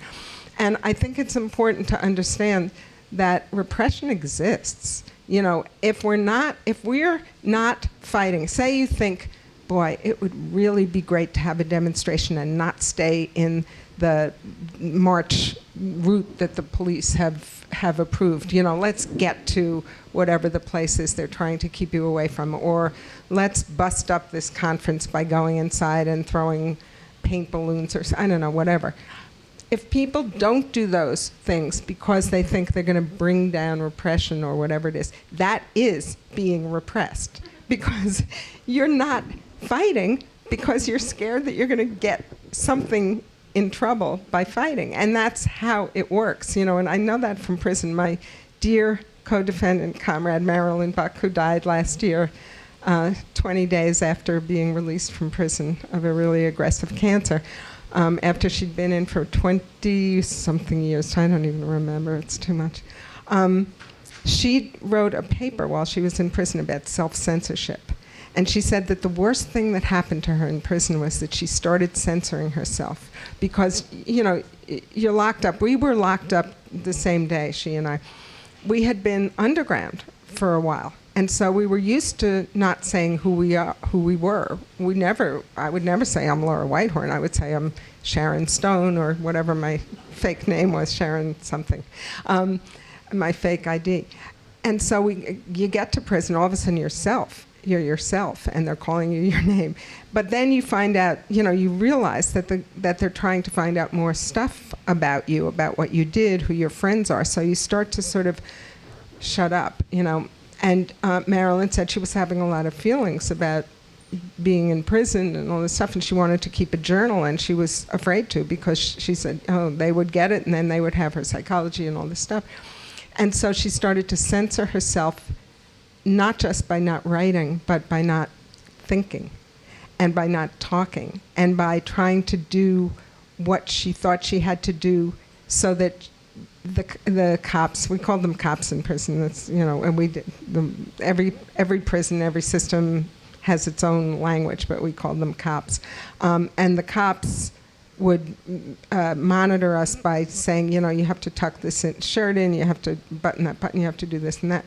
And Marilyn started to do it before she would get to where the cops were, so that she wouldn't have to interact with them. And then she decided, no, I'm already doing their work for them. So that's the question of repression. She was a brilliant woman, and she understood things. You know, I went through all those years in prison. I never could have figured it out quite that way. Anyway, so to me, that's a long-winded answer to your question.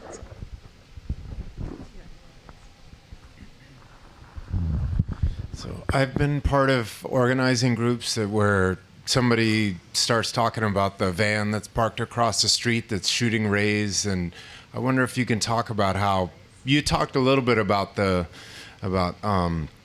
if you don't resist, then you're already sort of giving in. Can you talk? I guess what I'm looking for is some strategies of how to deal with today's Cointelpro.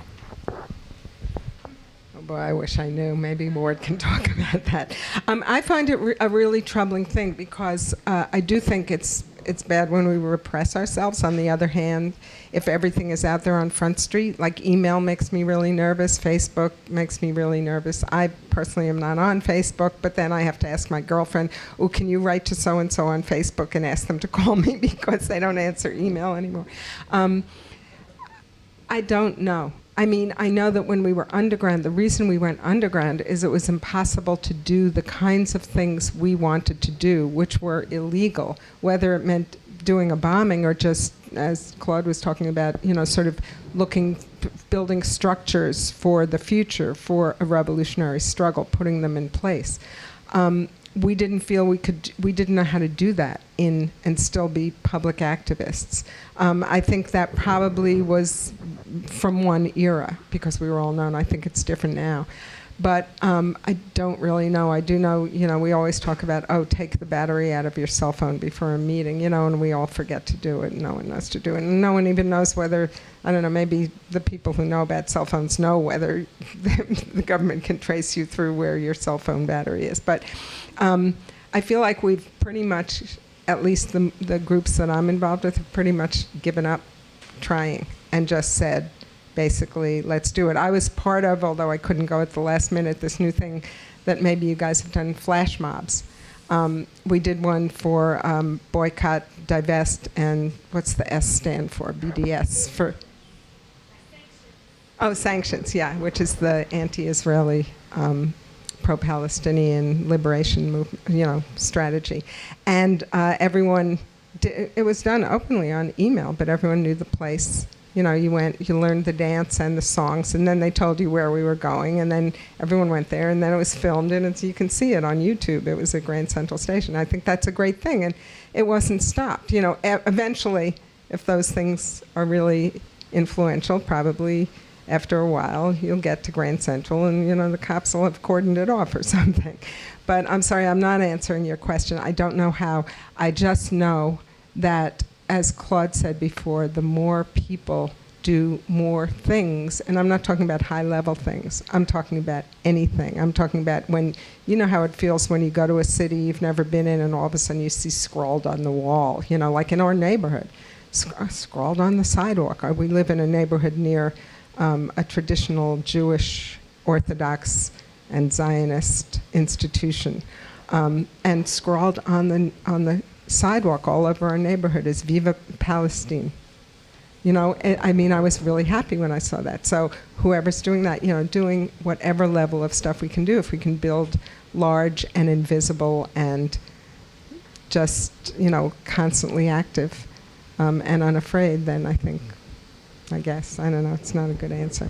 I know you've asked a lot of questions. I'd just like to touch on that a little bit more and phrase it as an inner revolution within yourself, and creating community support around you, and make sure that you're present at different community events and people know about you if you plan on doing anything like that.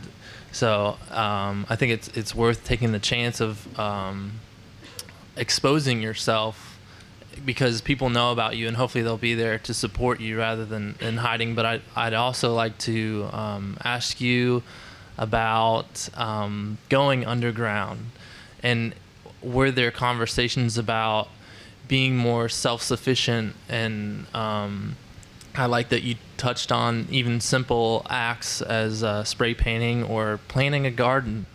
Planting a garden can be a very radical thing, I think. Maybe some people might think that's silly, but taking yourself outside of the system which is used to oppress you, I think, is a huge thing, and there's so many simple things that can be done. But I guess my question is, what if there were any discussions on self-sufficiency and that kind of thing, and what were your experiences underground, if you can tell us? I don't want to talk about that. I could just say that I can't imagine what it would be like now. We were able to have ID and all kinds of stuff that I can't imagine how it would be done now. But I do want to say something about, I think that what's really important also is to be clear about what any tactics that you're engaging in, what impact they'll have. And one thing I think is like, you have to know when you're in a historical trend and when you're not. When you're trying to impose something and when you're not. I mean, an example, when I got out of prison, someone I worked with was involved in direct action, which was very big at that point. And he's white, and he's a longtime leftist, and he was very critical of some younger people who were in a group that was mostly black for not wanting to participate. And I said to him, did it ever occur to you that for an 18-year-old black man is different to have a record than for a 35-year-old white man who has parents who can support him because they've got their historical white people's money going back, even if they're not rich. Anyway, so that's an example. And another example is that a lot of times we work, and I think I've done this in my life, work off our own political passions and refuse to see whether they're in keeping with what other people want or not. I mean, I was part of something which actually there's a film that I think is made about now, which may get down here, called Left on Pearl. It was a takeover of a Harvard building in '71. And we held it for 11 days. It was in solidarity with the Vietnamese and demanding that Harvard give us a women's center, which of course they weren't going to do, and supporting the community that was fighting against student housing being brought in to replace community housing. And at the end of it, we knew that it was pretty much played. It had gone on for 11 days. People were exhausted, blah, blah, blah. Anyway, and we knew that the cops were coming because we had spies around the city. So we knew that they were finally going to bust us. They had been trying, but they hadn't been able to because we'd had a lot of support. And I was holding out for we should fight them. You know, and people were saying, you're crazy. I said, no, how can we give up? How can we give up this place? You know, people around the world, the Vietnamese don't give up when the army comes in. And they looked at me and they said, honey, you are not in Vietnam, okay? And it was really true. It was like the community didn't want a big, you know, women getting their heads bashed in their community, and then the cops would come out and bash their heads and stuff. So it's just a matter of where you're going. Just want to quote Robert Robbie Mearpole, who's a son of Julius and Ethel Rosenberg, you know, who were executed by the government. And he has a foundation now for kids of political prisoners. And he always says, we don't need a few people to do a lot. We need a lot of people to do a little. And so I think that you're right, that getting support, being known, having connections, is important no matter what you're going to do.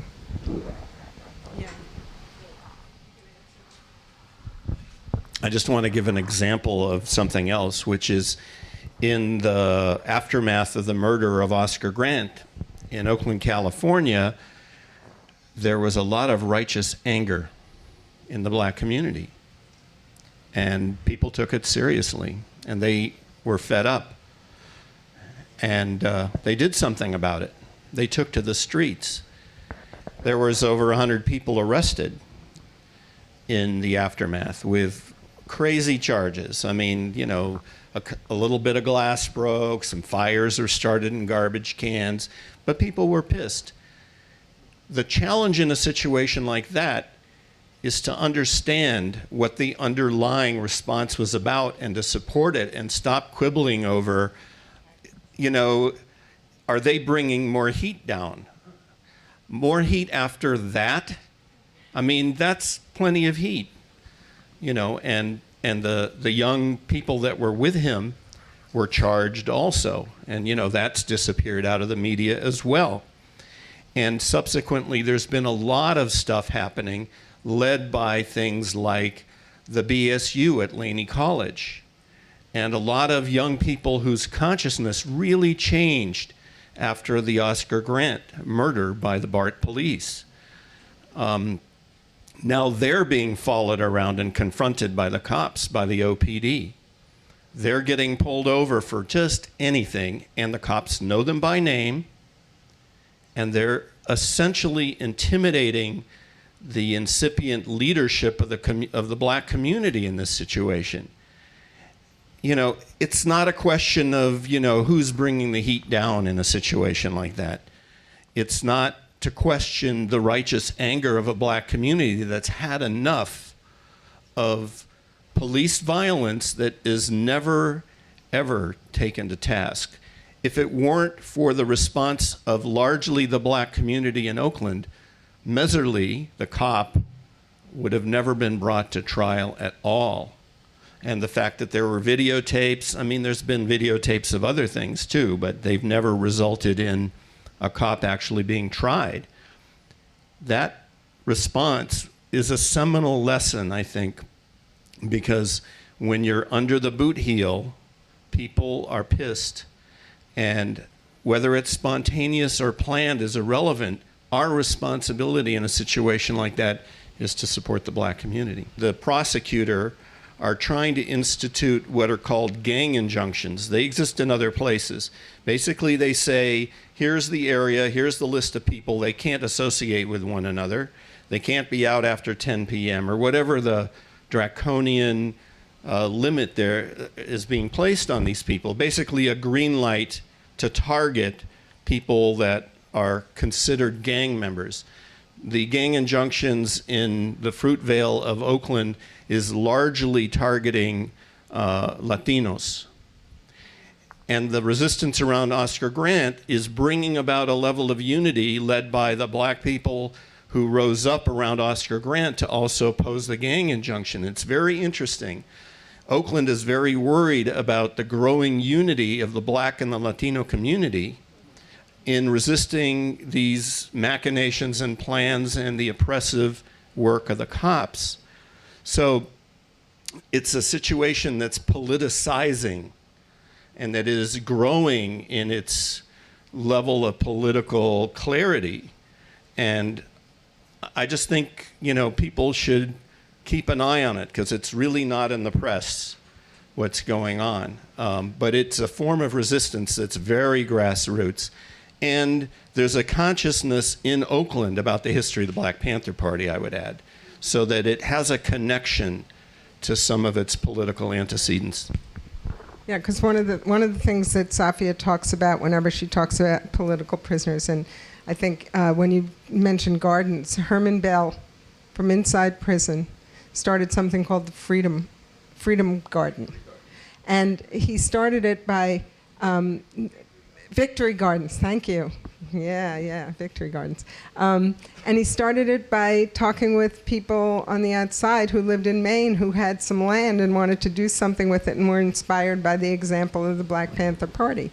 And it was an amazing project that lasted for about 5 years or so and couldn't be carried on. But all those things that we're talking about now are very similar to the things that Herman Bell, Jalil Muntakim, Eddie Conway, Chip Fitzgerald. I mean, there are a lot of people in prison who were involved with these sorts of programs. So I just want to say one other thing, and then I think my time's up, right? Or no? Is that one thing I would ask this center to do is get some posters, pictures of the political prisoners, and add them to the posters you have around here, because I'm looking around and that's one thing I'm not seeing. So I think it's really critical that we keep people present. They're part of our movement, and that's why we have to fight for them, point blank. And if you can get a copy of Safia's book, or you go on Claude's site, you'll see the names and the addresses of political prisoners, and you can write to them, and they will write back to you, and you can start communication with guys. So it's sort of like having Harold Taylor come speak to you, but this time it's like having Herman Bell come speak to you or someone else. My time's up, right? Yeah. I'm sorry.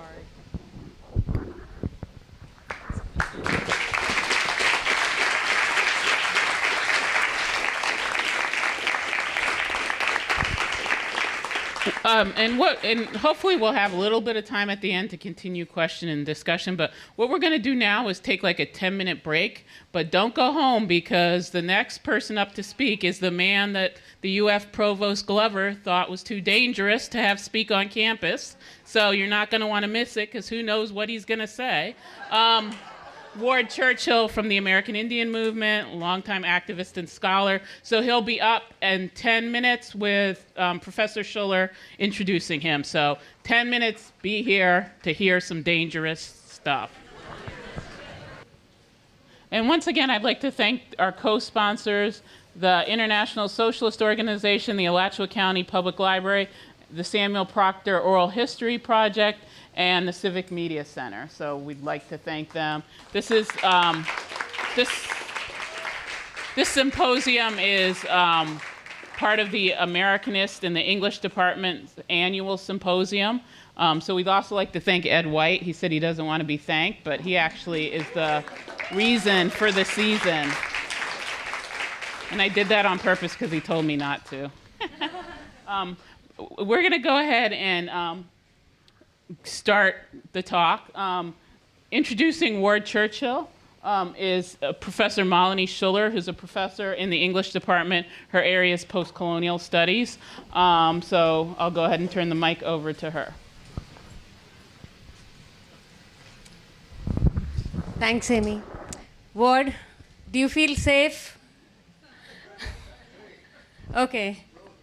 I don't know if there are any plainclothesmen here, any cops here, but we're very concerned. The provost was very concerned about your safety, and at the pretext of concerns for your safety, he was worried about having you here because he said he was worried about your safety. Then I've heard other things, that he was worried that he was not very happy at your being here, and I heard rumors that he's planning to cut funds for future conferences because of the unsafe person we brought here. Boo.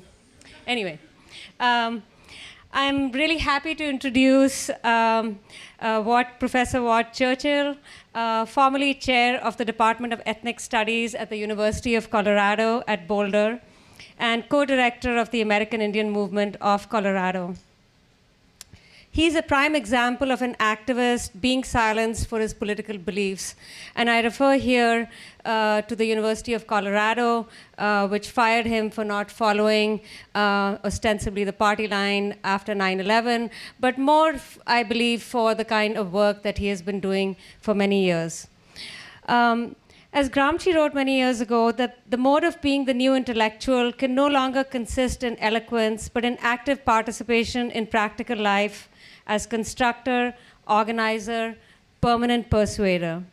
In combining activism and scholarship, relentlessly exposing the genocide and continual dispossession of Native Americans, as well as the FBI's war against the Black Panther Party and the American Indian Movement, Ward Churchill exemplifies this new intellectual. Professor Churchill is the author of many books, far too many for me to list and talk about here. So I'll just mention a few. In a little manner, in the book title, A Little Matter of Genocide, Holocaust and Denial in the Americas, 1492 to the present, published in 1997, Ward Churchill framed the genocide of Native Americans by powerfully posing the question of denial, the revisionist denial of the Holocaust of the Jewish peoples, and the opposing idea of its uniqueness, to address the denial of Native American genocide, which he compared also to genocides in Cambodia and the cleansing of Armenians in Turkey. He's also the author of 3 powerful books about the Cointelpro. The first one, Agents of Repression, published in 1988, in which he thoroughly examined the FBI's harassment and surveillance of Black and Native American groups, among others, and the Cointelpro papers, published in 1990, which examined original FBI memos detailing the group's activities against different left groups, from the US Communist Party in the 1950s to activists concerned with the Central American issues in the 1980s. Most recently, in the book titled To Disrupt, Discredit, and Destroy, the FBI's Secret War Against the Black Panther Party, published in 2010, Ward Churchill argues that the FBI's repressive activities didn't start in the 1960s, nor end in 1971 with the official, so-called official end of the Cointelpro, but that they continue to become ever more refined, comprehensive, and efficient. He argues that these trends don't imply that if they continue, the United States may become a police state. The United States has been a police state for some time now. The question of what to do about it, he suggests, can only come by studying the counterinsurgency tactics against the Black Panther Party and thereby devise means to counter them. Please join me in welcoming Professor Watt Churchill.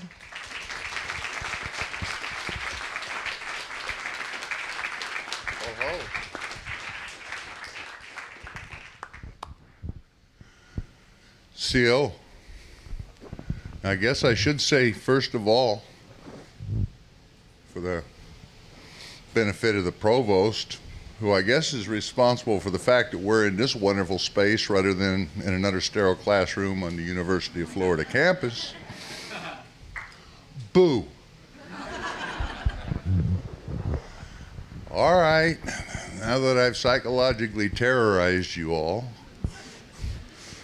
and I'm in mortal fear that someone will throw a spitwad or think ill or whatever, I really want to thank you for hanging in. This has been a long session, and there's people who've been here the whole time, which is one commendation to the group that would not probably apply at the university, you know? Hour and 15 minutes is pretty much the limit of any reasonable expectation anybody will even remain in the room, usually, especially if it's a class assignment, on a ticket punch, on the way to, well, at this point, Laura mentioned the shock doctrine. Shock doctrine wasn't just about 9/11. Shock doctrine had to do with 2008. Probably more with 2008 than with 9/11. One preconditioned the other, and the fact is, once you've punched your tickets at the expense of learning anything in order to qualify for whatever it is you're supposedly qualifying on a better career trajectory, there isn't one out there at the present time for university graduates to pick up on, which is going to change the calculus and probably increase the repression, because people who have expectations by investing their time and energy into being lobotomized tend to be a little bit discontented when they get out and find there's no payoff. It's been a colossal expenditure of time, energy, and money, putting themselves in indentured servitude for the next 30, 40 years of their lives with no payoff. They end up making less than they would have made perhaps if they hadn't begun. In the first place, they get upset, and when you get upset, you tend to get unruly, and when you get unruly, well, you know, the operant part of law and order is order. It must be orderly. Must be orderly in Chile after the coup, to roll back all sorts of things that were taking a essentially destitute people and putting them in a reasonably good socioeconomic circumstance, roll that back to the benefit of transnational corporations and so forth. The costs and consequences of that are fairly well known generally, so I'm not going to go into it. One of the benefits of batting cleanup, as it were, is you can sort of pick some points that were raised earlier that interested you, and there's not time for a major presentation, so just do a few little vignettes. A lot of talk about 9/11 and the implications of that. And it's been said, and correctly so, that it was horrible. Yeah, it's horrible. How many of you ever been in a combat zone? It's horrible. I see 2 people, 3 people. Anybody disagreeing with me? You're turning human beings into hamburger, and that's in the physical sense. You're doing it en masse. The kind of weaponry that's being used is pretty much indiscriminate. They can talk about surgical strikes, smart bombs, and all of that to their heart's content. Anybody silly enough to believe that you can actually take 1,000, 2,000 pound munition and use it surgically in an area populated by non-combatants without what they call, this is the language, collateral damage on a massive scale, probably ought to be institutionalized, tranquilized, narcotized for their own well-being. I mean, there's a certain state of self-delusion in which you become a menace not only to yourself, but those around you. And that would qualify it, although that's the general norm, the expectation, the not really belief, but nonetheless internalized justification for doing things for which there is no possible justification, except that it's all happening out there. Well, 9/11 brought it home. 9/11 brought it home. It was horrible. Not one bit more horrible than cruise missile strikes and surgical bombing, so-called, of Baghdad, or pick your other points. I want to back up from 9/11 for a minute, actually for a couple of reasons. One was there was an earlier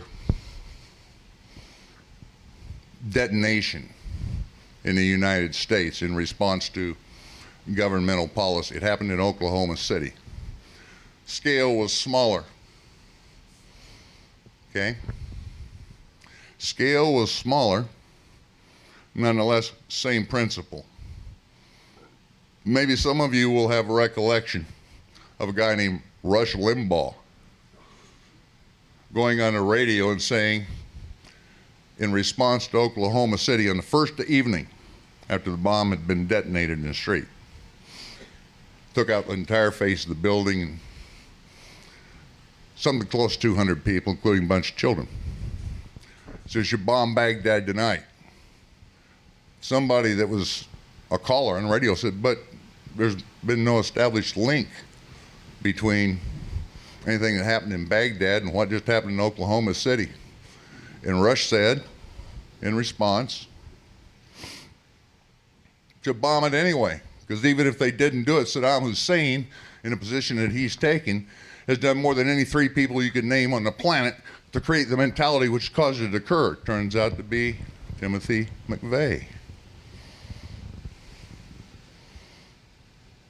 I don't remember anything coming from Rush Limbaugh about should therefore bomb Detroit, which is the general area where McVeigh came from. Limbaugh was talking about grabbing how it was proper in response. You got to understand, well, maybe they shouldn't do it quite this way, but the emotional response of grabbing random brown people, look like they might be Arabic, off street corners and beating them to a pulp simply for being there. It may be a little untoward, but you can understand the emotional response given what just happened in Oklahoma City and turns out to be this blonde crew cut white guy. I don't remember two things. I don't remember Limbaugh saying, gee, it would certainly be reasonable for people to start going out and grabbing random white guys off street corners just because they happen to be white and maybe have a crew cut and beating them to a pulp. And I don't remember brown-skinned people running around doing that. Was neither advocated nor perpetrated. But on the other hand, the bombing in Baghdad and the result of it remained an operant reality. Now, what you had in Oklahoma City was a 2,500-pound nitrate fertilizer bomb, truck bomb. That's pretty good sized munition. There's a lot of things you can talk about with Oklahoma City, but I'm not going to go there other than to say that would be 1/50,000th of the detonative power that the United States dropped on Baghdad. It would have taken 49,999 more Oklahoma City bombs just to equal the bombing of Baghdad during Bush War I. Okay? What happened in Oklahoma happened 50,000 times that bad in Baghdad. And you had a nation that was, no, you didn't have a nation. You had a country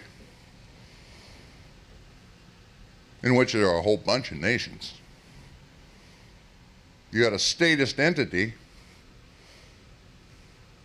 presiding over a whole bunch of nations. Nations and states, And I don't mean like the state of Florida, I mean the form of organizing polities on the international scale. Multinational country. And there's implications of that we could get into. It's the whole reason for things like Cointelpro, because you got this centralized arbitrary imposition of order through the medium of law in part, but mostly through the mechanism of law enforcement. Law is enforced to preserve an order, which is quite reasonably resisted by people who are, shall we say, inconvenienced by the effects.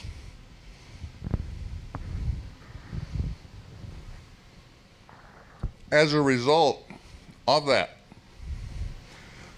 trauma that was induced by the Oklahoma City detonation, you had the real legitimation of Cointelpro. That set of tactics and techniques we've taught about, how you monitor and repress political movements and communities considered objectionable in the eyes of the status quo. We talk a lot about the Patriot Act, which is the issuance from 9/11. That's recent in mind, and people paid a lot of attention to it. But that was a cleanup act, kind of like I'm the cleanup speaker. They had a shopping list of things that were created during Cointelpro, techniques and tactics and technologies that they wanted to institutionalize, integrate organizationally between agencies and so forth, make much more effective and efficient in the United States. And that shopping list, for quite a while, was something that could not be fulfilled, in part because of the response generated by the Church Committee, which sanitized, but nonetheless in the process of containing it, revealed bits and pieces of the operant reality of Cointelpro. Because of that, they couldn't get the legislation through to legitimate it. It was done by executive order and so forth on a regular basis, but you couldn't get the statutory authority to legitimate the thing in a corpus of law and to provide the basis for spinning it through the media and in classrooms and so forth, so everybody would think this was right, natural, and inevitable. That happened in '96 through something called, watch this real interesting juxtaposition in the title, Counterterrorism and Effective Death Penalty Act. Let's see, '96. That wasn't Bush. That wasn't a Republican. That was Bill Clinton. Remember? Everybody talking now about, we remember Bill Clinton. Bill Clinton's a member of the black community. He's the black-white man. He's a progressive alternative to what it was the Republicans wanted to do under Reagan. Well, they continued to do it under Bill Clinton, but Bill Clinton was actually the one who put it through. And probably 80% of the entire shopping list legitimated there. Surveillance, wiretapping, all the rest of the techniques, the funding through the law enforcement agency, LEAA, federal funding, developmental funding and implementation funding and interface funding and all the rest of it to actualize the technological capacity to monitor the citizenry on what's now become a continuous basis. There were certain things that were left out. They hadn't thought their way quite through to them. So the residuals of what was left out of the overall optimal picture get built into the Patriot Act, but that, understand, is a follow-up act. It's been going on a bit longer than 9/11.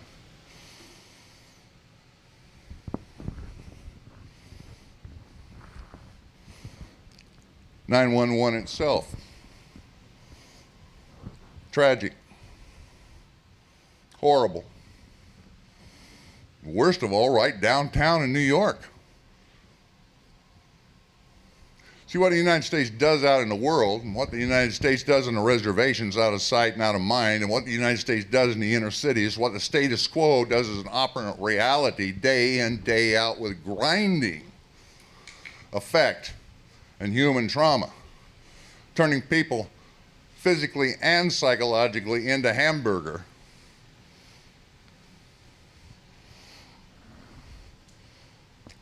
Got brought into the sphere of reality of those who were the immediate beneficiaries, at least in their own mind. Yeah, I know there's a food service worker goes out the window, the falling man, and he's upside down. And he's a recent immigrant, and he's serving lunch to the power brokers in those buildings. Well, why be concerned? See, we hear day in, day out about collateral damage. Very sanitary term, isn't it? Yeah, that's what collateral damage looks like. I don't remember screams of protest issuing when the precursors to Donald Rumsfeld, a guy by the name of, what was his name? This is an English-only state, right? Blackhead, General Blackhead, Schwarzkopf.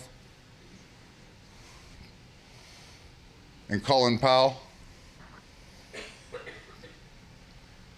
came in and talked about the terms of the level of collateral damage, which, by the way, is computed prior to airstrikes. They do a calculus as to what the collateral damage will be. Well, those numbers, those digits, those are the same human beings out there that's dropping in that haunting photo of the food service worker who went out the window because he was otherwise going to be burned alive in a tower. Just like they were being burned alive in Baghdad. Collateral damage is human beings, whether they're here or whether they're there. And that was the message being sent. The reason people could be in the World Trade Center, which after all was a visual symbol as well as an operational hub of the US economic dominance of the planet, was that they were physically immune from incurring the consequences of the enforcement of their policies, which is to say law, out there in the world that immiserates millions upon millions upon millions. 12-year-old children chained to machines for 12 hours a day in the Marshall Islands, or in Malaysia, or in any of the other places where cheap labor sources can be obtained. Child labor laws don't pertain, and so on, so on. Profit maximization at the expense of immiserating the lives of children and truncating their lives to a span of 30 years on average in these production locales that have been created. That was the reality of what was being done by the technocrats. And I'm not talking the top dogs who are on the top floors. I'm talking about the traders. I'm talking about the regular stock and transaction technicians and so forth, who understand, because the information is available to them as it is to me, and perhaps more so, the relationship between success as is measured in their chosen profession and the immiseration of those children and the truncation of the lifespan. You see, it was not only the sense of physical immunity that no one could get to them in those towers. It was the sense of entitlement that attends it, which is called American exceptionalism. Rules apply here, not to the rest of the world, because it's not attained the level of civilization that the United States claims for itself. Starving children for profit is, of course, a very civilized activity. Rules have to be applied to the rest of the world, from which the United States exempts itself, because, again, rationale is they haven't arrived at the level of enlightenment that allows them to remain completely removed in space, time, and consciousness because they can ignore it. Starving children for maximization of profit. Now, these are not the people who own the portfolios that they're trading and manipulating. These are the people who collect commissions. Stock in trade.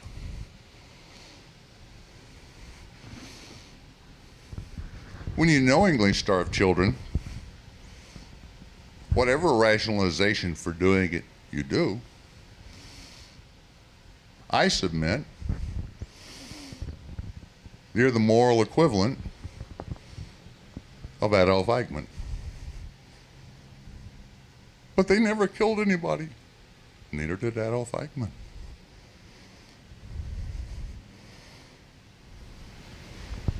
He was a logician.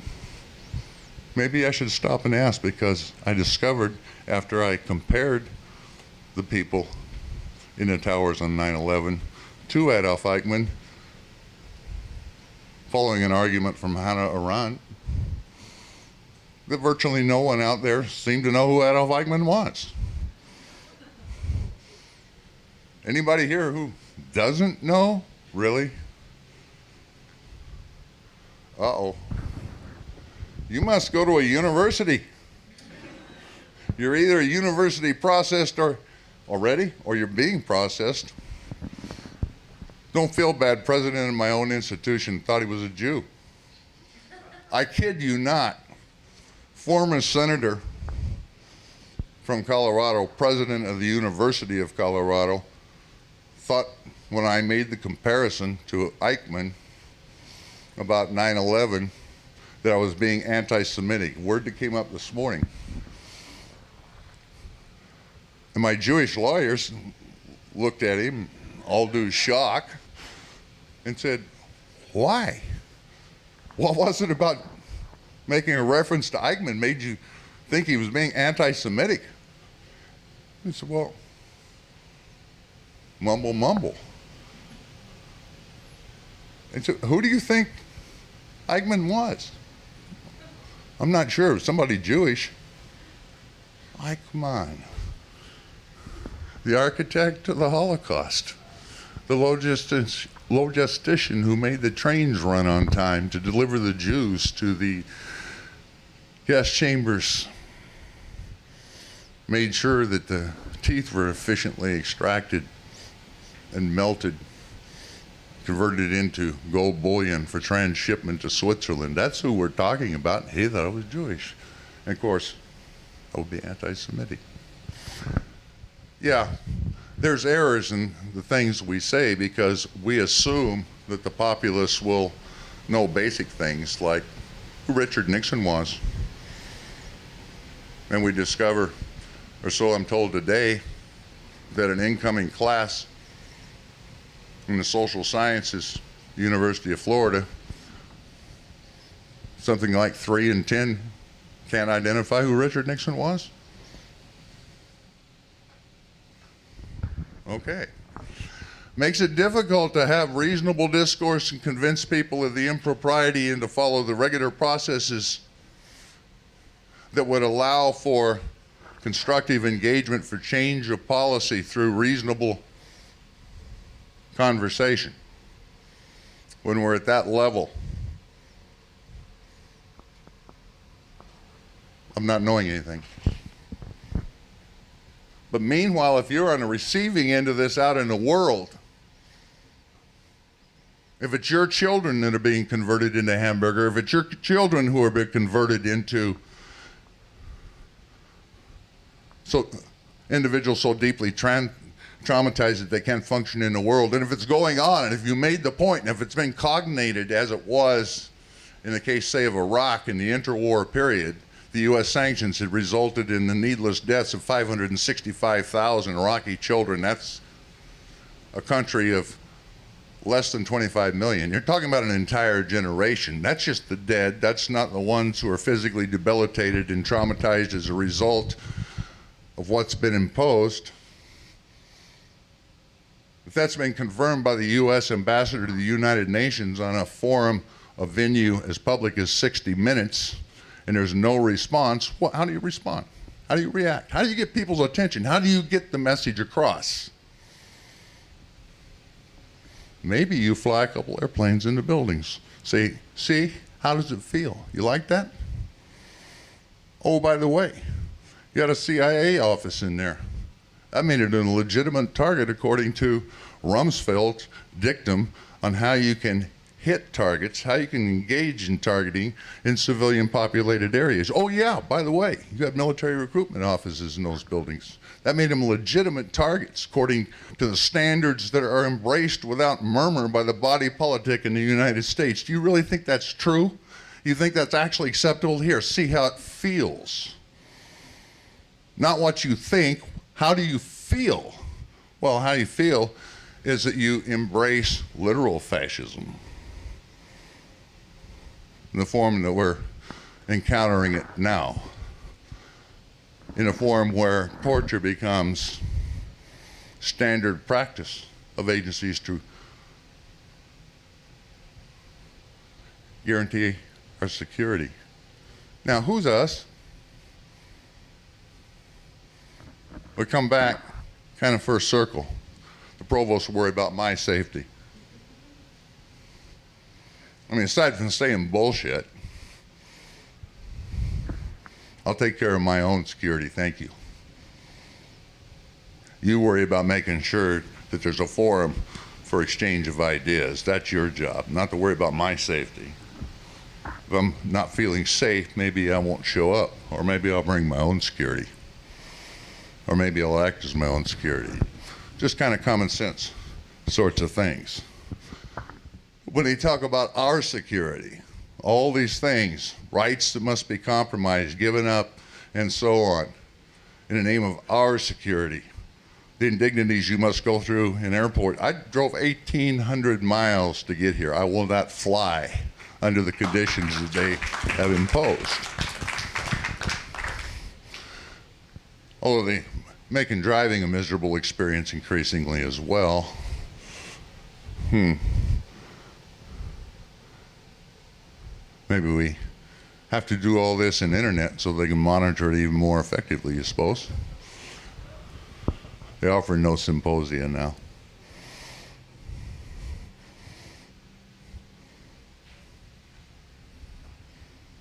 I don't hear much protest of all that.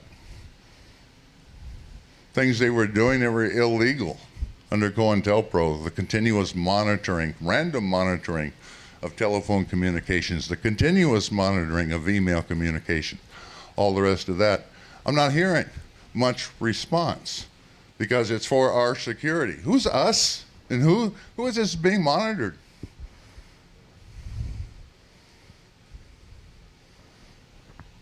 You figure you go out to California, to Brentwood, you're going to see random police stops, and they're going to ask white people arbitrarily, why are you driving around to Brentwood? What's your business here?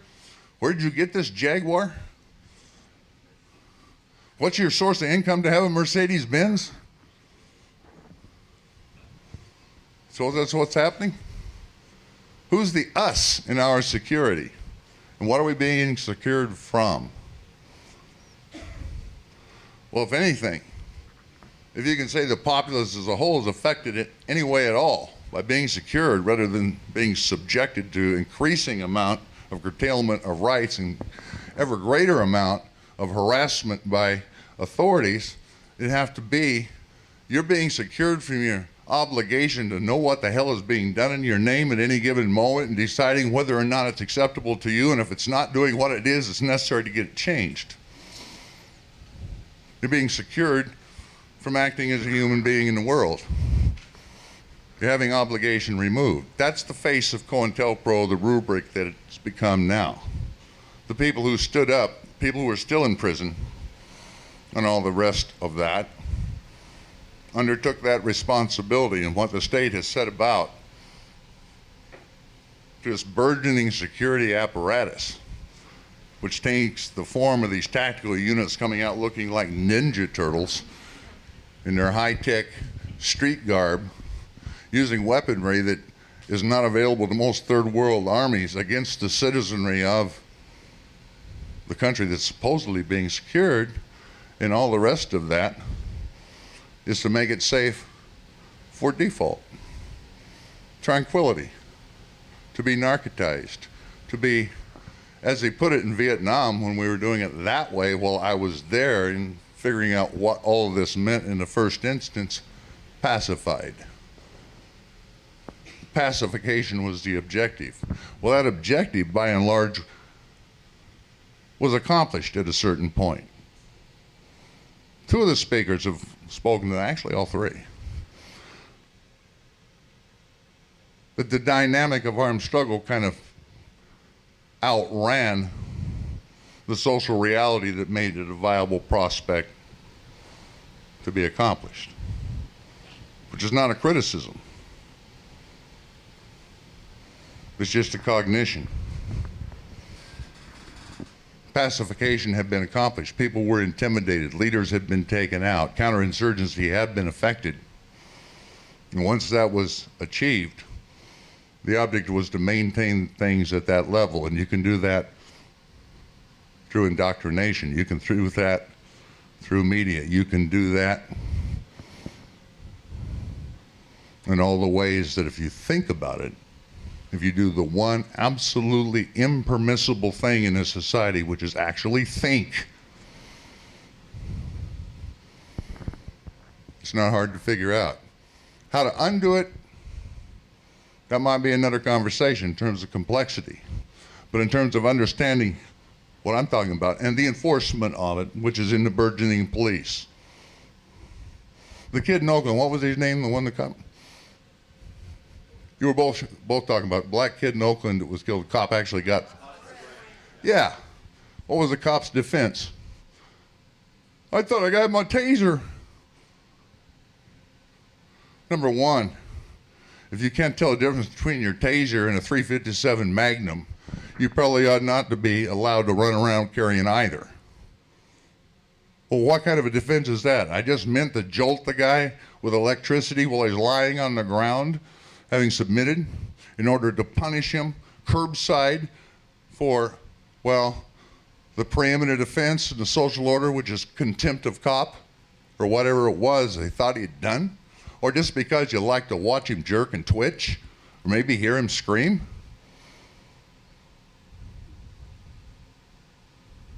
Yeah, that was the defense.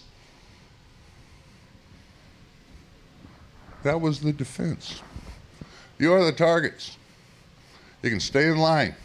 You can exercise your free speech. You can exercise the rest of your rights to freedom in this democracy into which the world is to be reshaped in the image. That's the major export, according to George W. Bush, and it's been carried on by Barack Obama. This is the single model that is sustainable for the planet. You're living in it. The rest of the world is to conform to this model. That's the object, that's the goal, that's the whole function of the process.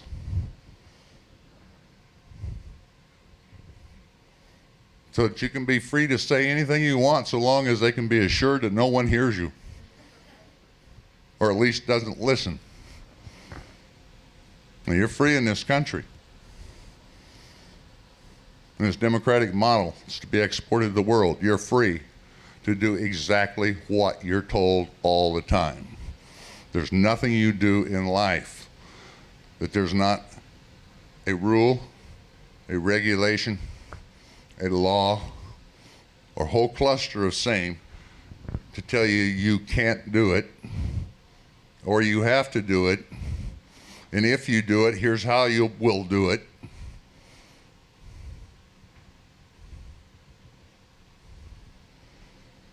That's the brave new world. That's the function of the whole apparatus, not just the technicians of the counterintelligence operation, of the counterinsurgency operations that the government mounts, but the whole thing, to maintain an order that is perfectly stable, fluent, and efficient for purposes of generating profit at the expense of human beings, humanity itself. Okay. I'm going to stop. Talked too long already. That's what happens when you get to go last, because you just feel that you can run off and you're not going to impair anybody else's ability to get their time in. Self-indulgence and all of it. I want to thank you for listening. I want to deal with any questions, comments. Spitwads can come now.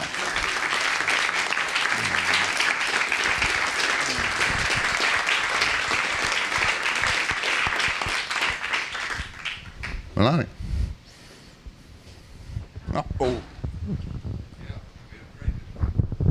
Sorry. You have such a wonderful ability of linking things together, and I was wondering if you could comment on the over-militarization of college campuses all over this country. And I just want to bring in a local example here when a black student, graduate student, was shot in his apartment. The response of the university was to bring in a firm called Margolis and Healy, which has been basically advising universities to get these kind of SWAT teams in place. And so this is an ongoing thing in a lot of universities. So I was just wondering if you can comment on that. So instead of getting ways to protect students, it's ways that we will protect you, and we get these absurd teams, like you said, walk around like Ninja Turtles or whatever. Well, I think collateral damage is kind of calculated in. This method of law enforcement is going to generate these kinds of results. All right? Now, there's two ways you can approach it. You can alter the model so that you ensure this supposedly is the purpose of the police, to guarantee the safety of the populace. Not just citizens, but whoever's living here. Okay, obviously that's not true. I tried being an immigrant for a little while. But you can alter the model to accomplish that purpose. Or you can accept that the violation of that's going to be a routine occurrence, and you can ratchet up the capacity to quell any kind of response that will come from that population citizenry to guarantee the stability of the institution that's generating it. That's what's happening every step along the way. There's no modification of the structure of enforcement other than to increase the degree of efficiency it manifests in terms of preventing any consequence incurring for a violation. Well, that's the whole juxtaposition of values in foreign policies that I was talking about. That's actually the inured sense of entitlement of the general population. When I say general population, that admits to exceptions. Exceptions prove rules. There's whole chunks of the population don't subscribe to this, but it's a normative thing. That, yeah, it's kind of too bad, and I don't want to think about it, what's happening out there. And I do understand there's some sort of link between their poverty and our wealth, but I'm not as wealthy as I'd like to be relative to, and so on, okay? But in any case, we're good-hearted people will eventually solve that, and they should just continue to sit out there apparently and die quietly, out of sight, out of mind, until in our benevolence figure out a solution to it. The one thing that's impermissible is that they visit any consequences in kind, right? You got a gratuitous shooting or 6 shootings or 10 shootings or years worth of shootings of, say, black males between 15 and 25 years old at the hands of the police. It never gets resolved, and the police tend to be exonerated by police review boards, which are, of course, are part of the police institutions.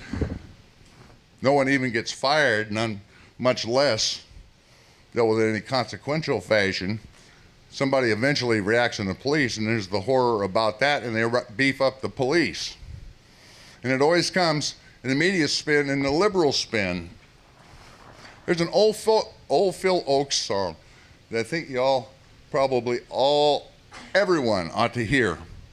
Most of you probably have not. It's on an album that he put out in about 1963 or 4, maybe, called Love Me, Love Me, Love Me, I'm a Liberal. Listen to it. I'm not going to go into the lyrics. Find out for yourself. It sums something up real well. But Yeah, there's problems with the police. Nothing's perfect. And there's bad cops.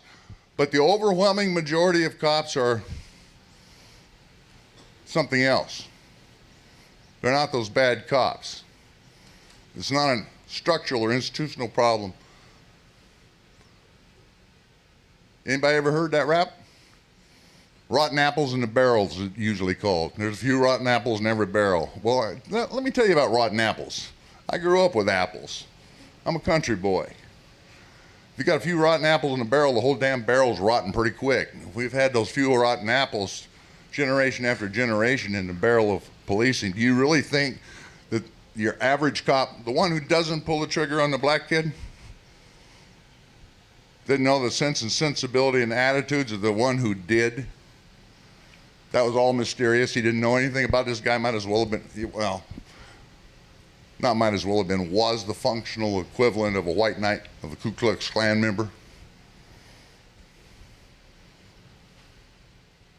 And you know all the cops rush right out when something like this happens to make the case against their brother officer, right? No, it's the blue wall of silence. What in the mafia they call omerta, which is criminal conspiracy, murder conspiracy, facially speaking. There aren't a bunch of good cops and a few bad apples. They're all complicit in the process. That's why it continues. This is a criminal conspiracy on its face that is the institutionalized form of maintenance of order in society. Yeah, recognize it for what it is, and don't expect a leopard to change his spots would be my answer. And there's really no distinction to be drawn between municipal police, state police, although state police tend to be even more ideologically postured than the municipal police, or your campus police. In fact, there was a point about 25 years ago when 2/3 of the major institutional campuses, police forces, were headed by former FBI agents who had worked, yeah, I was only talking at state level down, but no, they bring the feds in too. Now this is this interpenetrating overall comprehensive structure that they wanted to build in the 1970s, but actually you can back that up. That was J. Edgar Hoover's idea that he pursued for all of his life back in the 1920s when he established the National Police Academy. The Hoover, of course, had picked up an agency that was created and borrowed the techniques, incorporated the techniques of a precursor, which was, a contract agency. You know about Blackwater, federal contractors? That's kind of a conservative idea. If you keep the federal budget down by paying private sector people, enriching them to do your enforcement activities for you. Pinkerton Agency before that. You can trace these techniques all the way back to 1861. And Alan Pinkerton picked up the first contract to perform essentially stability and security operations for the federal government. The beginning of the, what shall we call this? Civil War? War of Southern Secession? Certainly was not a war against slavery. That may have been an outcome, but that was not the goal. Abraham Lincoln never freed a slave in his life. I don't know if he would have after the war was over if he'd lived, but the fact of the matter is he wrote the Emancipation Proclamation, I suppose, but didn't emancipate anybody outside of occupied Confederate zones. If you rolled it back to the 19th century and got outside the circle of Jay Gould and J.P. Morgan, people wouldn't recognize it as being their country that you were talking about. So that's part of the history too, and it's one that we forget. And I don't know whether that answered your question, over-answered your question, or what, but there was the answer. So, okay, 1, 2, 3. Just coming around, since I'm kind of a contrary, go counterclockwise, rather than the natural direction, clockwise, okay? Fire when ready.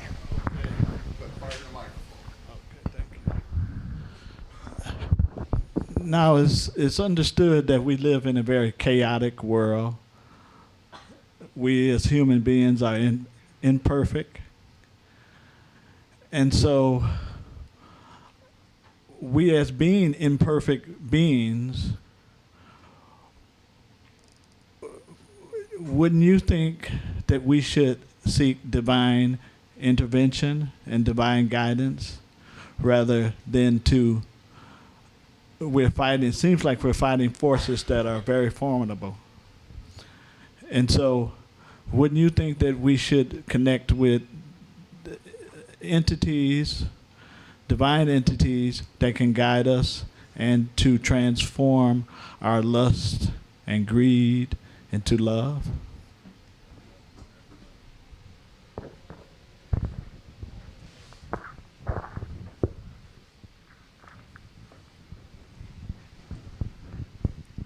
My arrogance to speak to issues comes from that imperfection you're talking about. It exceeds my capacity as a human, but nonetheless is part of my responsibility, my obligation to act in the world as a human. There's a contradiction there. How would one explain that? Well, say, I don't see an entity to turn to. In my spiritual tradition, what you end up with is a great mystery. How do you turn to mystery for an answer? Well, the only answer would be in humility. Yeah, we could gain something from that. You cannot be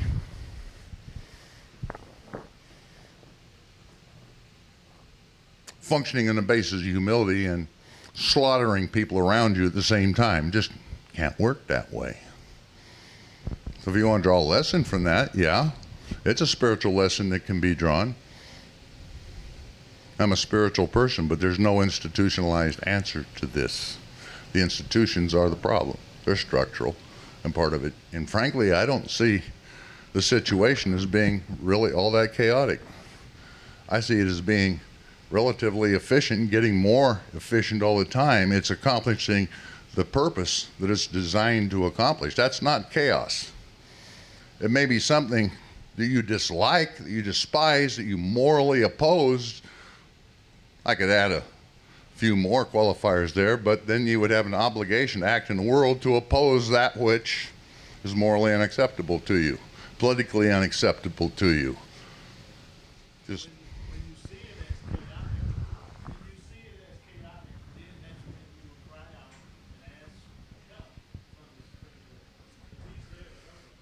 well, I'm going to go for a moment into old Christian saying, and that is, the Lord helps those who help themselves. So you take care of your end, and we'll see what happens after that. All right? Yeah.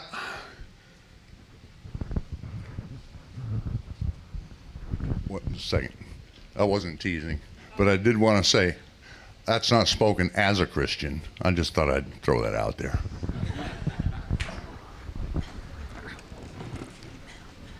I wonder if you could speak for a minute about the university as an institutional force for the maintenance of the status quo, and about the complicity of those of us who work and study in it, and about possible strategies or tactics that we might engage to resist our own complicity. That was a really good question.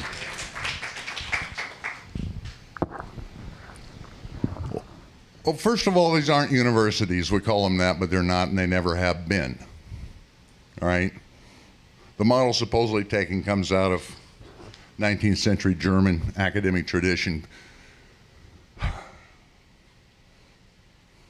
A university in that tradition is really the graduate school and only portions of that. And it's centered in philosophy and philosophical understanding, whether that's into law or science. And those are the primaries right there, although you can bring in what they somewhat presumptuously refer to as the social sciences. They try to put a scientific veneer on. Okay, a university would not have a business school. No. Would not have a law school teaching barristers practice of law. There's nothing wrong with these vocations, these trades, but they're trade schools. They have no place in a university. Neither does an undergraduate program. And the university is not owned by the state. The university is a freehold. The faculty works for knowledge.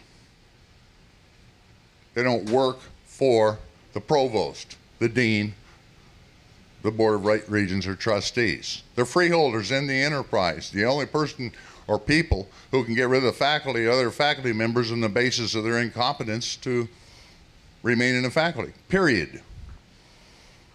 Does that describe any American educational institution that you're aware of at any point in U.S. history? No. Well, they didn't understand the Germans. All right, but they did it. If you really want to look at that one, grab Novick's book on the American historical profession, how they wanted to elevate themselves vis-a-vis natural scientists, and grab the tradition of German scientific historicism, mainly off von Ranke, who they completely misunderstood, left out the most important parts of him, studying completely on his head, and end up with these factologists. Somebody that understood Ranke once said, and I think this is perfect, that first you figure out what the facts are, you lay them out in front of you, then you drop acid and see what you make of them. Okay, because there's an epistemological aspect to it, interpretation that was completely voided in the United States. But they wanted to try to understand the world. Okay, these are Germans, man. They dominate everything in sight, but they wanted to understand the world. The Americans took that and turned it into a commercial proposition. Now we can turn the world into something useful. You got a Dartmouth case in the early 19th century which completely voids the whole German notion of what a university is, should be, how it would function, what its purpose is socially, politically, otherwise, and turn it into a corporation. Basically, the board of trustees are the corporate board. You work for the corporation. That's the institutional structural sense in the United States, and so you end up with the kinds of institutions you have now. Thorsten Veblen would be another one you could look to at about the turn of the century, talking about how this is got nothing to do with a university. It's got nothing to do with higher knowledge. It's got to do with applied science, say. Excels in engineering, but nothing wrong with engineers. I'm not bashing engineers. Probably even business schools have a purpose, but not a university. Oh, I forgot. I'm in Florida. The most important part of the institution is the football team. Shit. Probably wasting the whole verbiage here. All right? In a way, they're getting more honest. The model put out by the Bush administration is the University of Phoenix. Take state institutions. Well, number one, you're going to withdraw public funding because the public had not be underwriting enterprises that will increase job prospects or so forth. Corporations are going to benefit, so the corporations ought to be funding it. And the prerogative of funding the institution is you can dictate the content. So it's closing down more all the time. Nonetheless, you got people coming in who are naive. In a sense, yeah, they want a paycheck, but they still think that's part of the sales package, is they're going to pick up some knowledge. You might actually aspire to give them some. And the surprising thing is, if you try to give them some capacity to engage critical facility, a lot of them will gobble it right up. A lot of them will scare you. They'll end up doing better with it than you did. I know that's true for me. You recommended a book on prisons. Let me recommend one right now as part of this. It's called Texas Tough, came out within the last year. It's one of my former students. Blew me right off the stage. Robert Perkinson. Really good. But what you got to do is figure out what it is you want, say what you believe, and fulfill your role as a professor within the institution. We carry those titles, but very few people actually profess anything. Okay? You got the list of things that go into the proper course to fulfill the requirements to fit a predefined need, competency, skill set, whatever, not critical facility. So give them the opportunity, but challenge them to challenge you. You can do these things in the context, but you're probably not going to have a very long career. All right? So what are your priorities? Is it a professional pursuit where you can have these perks, these privileges, these so forth?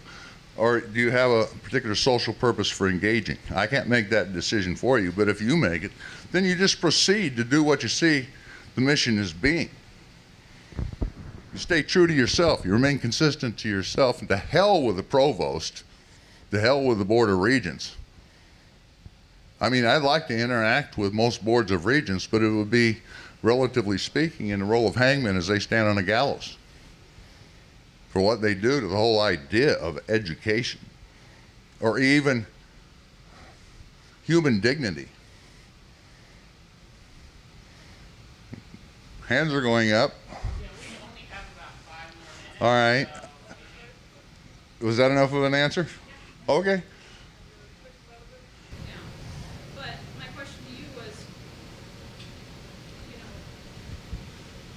how do you think is the most effective way of changing people's mind? How do you think?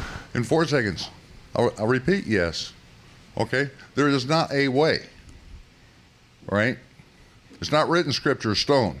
Aptitude, inclination, experience, all those things come to bear. What can you do? Do it. Right? Note the people we were talking about being assassinated earlier, and you can name yourself, but Martin Luther King or Malcolm X, John Trudell, whose family was assassinated, I can keep ticking them off. Primarily, they were effective communicators, and they communicated, in their case, verbally. You got effective writers who were targeted for elimination. Okay, you got effective teachers, obviously. We get targeted in different ways, but targeted nonetheless. And it's the ability to communicate things that run contrary to the master narrative and galvanize people to act on their understandings. They'll act in different ways as well, but you don't foreclose anything, particularly if you're in a position of disempowerment. And that's a relative thing too. Some communities are much more disempowered than others in material terms, but they usually have a more developed consciousness in certain ways. The dumbest people I ever meet are in university audiences. And the dumbest of the dumb are the professors. Now, sometimes that's an act, but nonetheless, there's a basic truth in there. They have no comprehension of social reality at all. They're not living out there in the world. There is something to that ivory tower. So the more interaction you can put together. So students actually have to have some experiential learning. If you're going to tell me about social Darwinism as being a way of accounting for the material destitution of certain communities, you go get your ass down there and live in it. Okay, you get no grade until you can come back with some concrete experience and tell me you have some idea what you're talking about. Either that, or if you really think it's survival of the fittest, get on up here. I'm getting old, but I can still kick your ass. Okay, and you got no complaint because it's your belief, not mine. You understand? You talk to people straight out, not politely, not with euphemism. Call it by its right name. Amazing what the resonance is going to be. Pro and con, but I'll tell you what.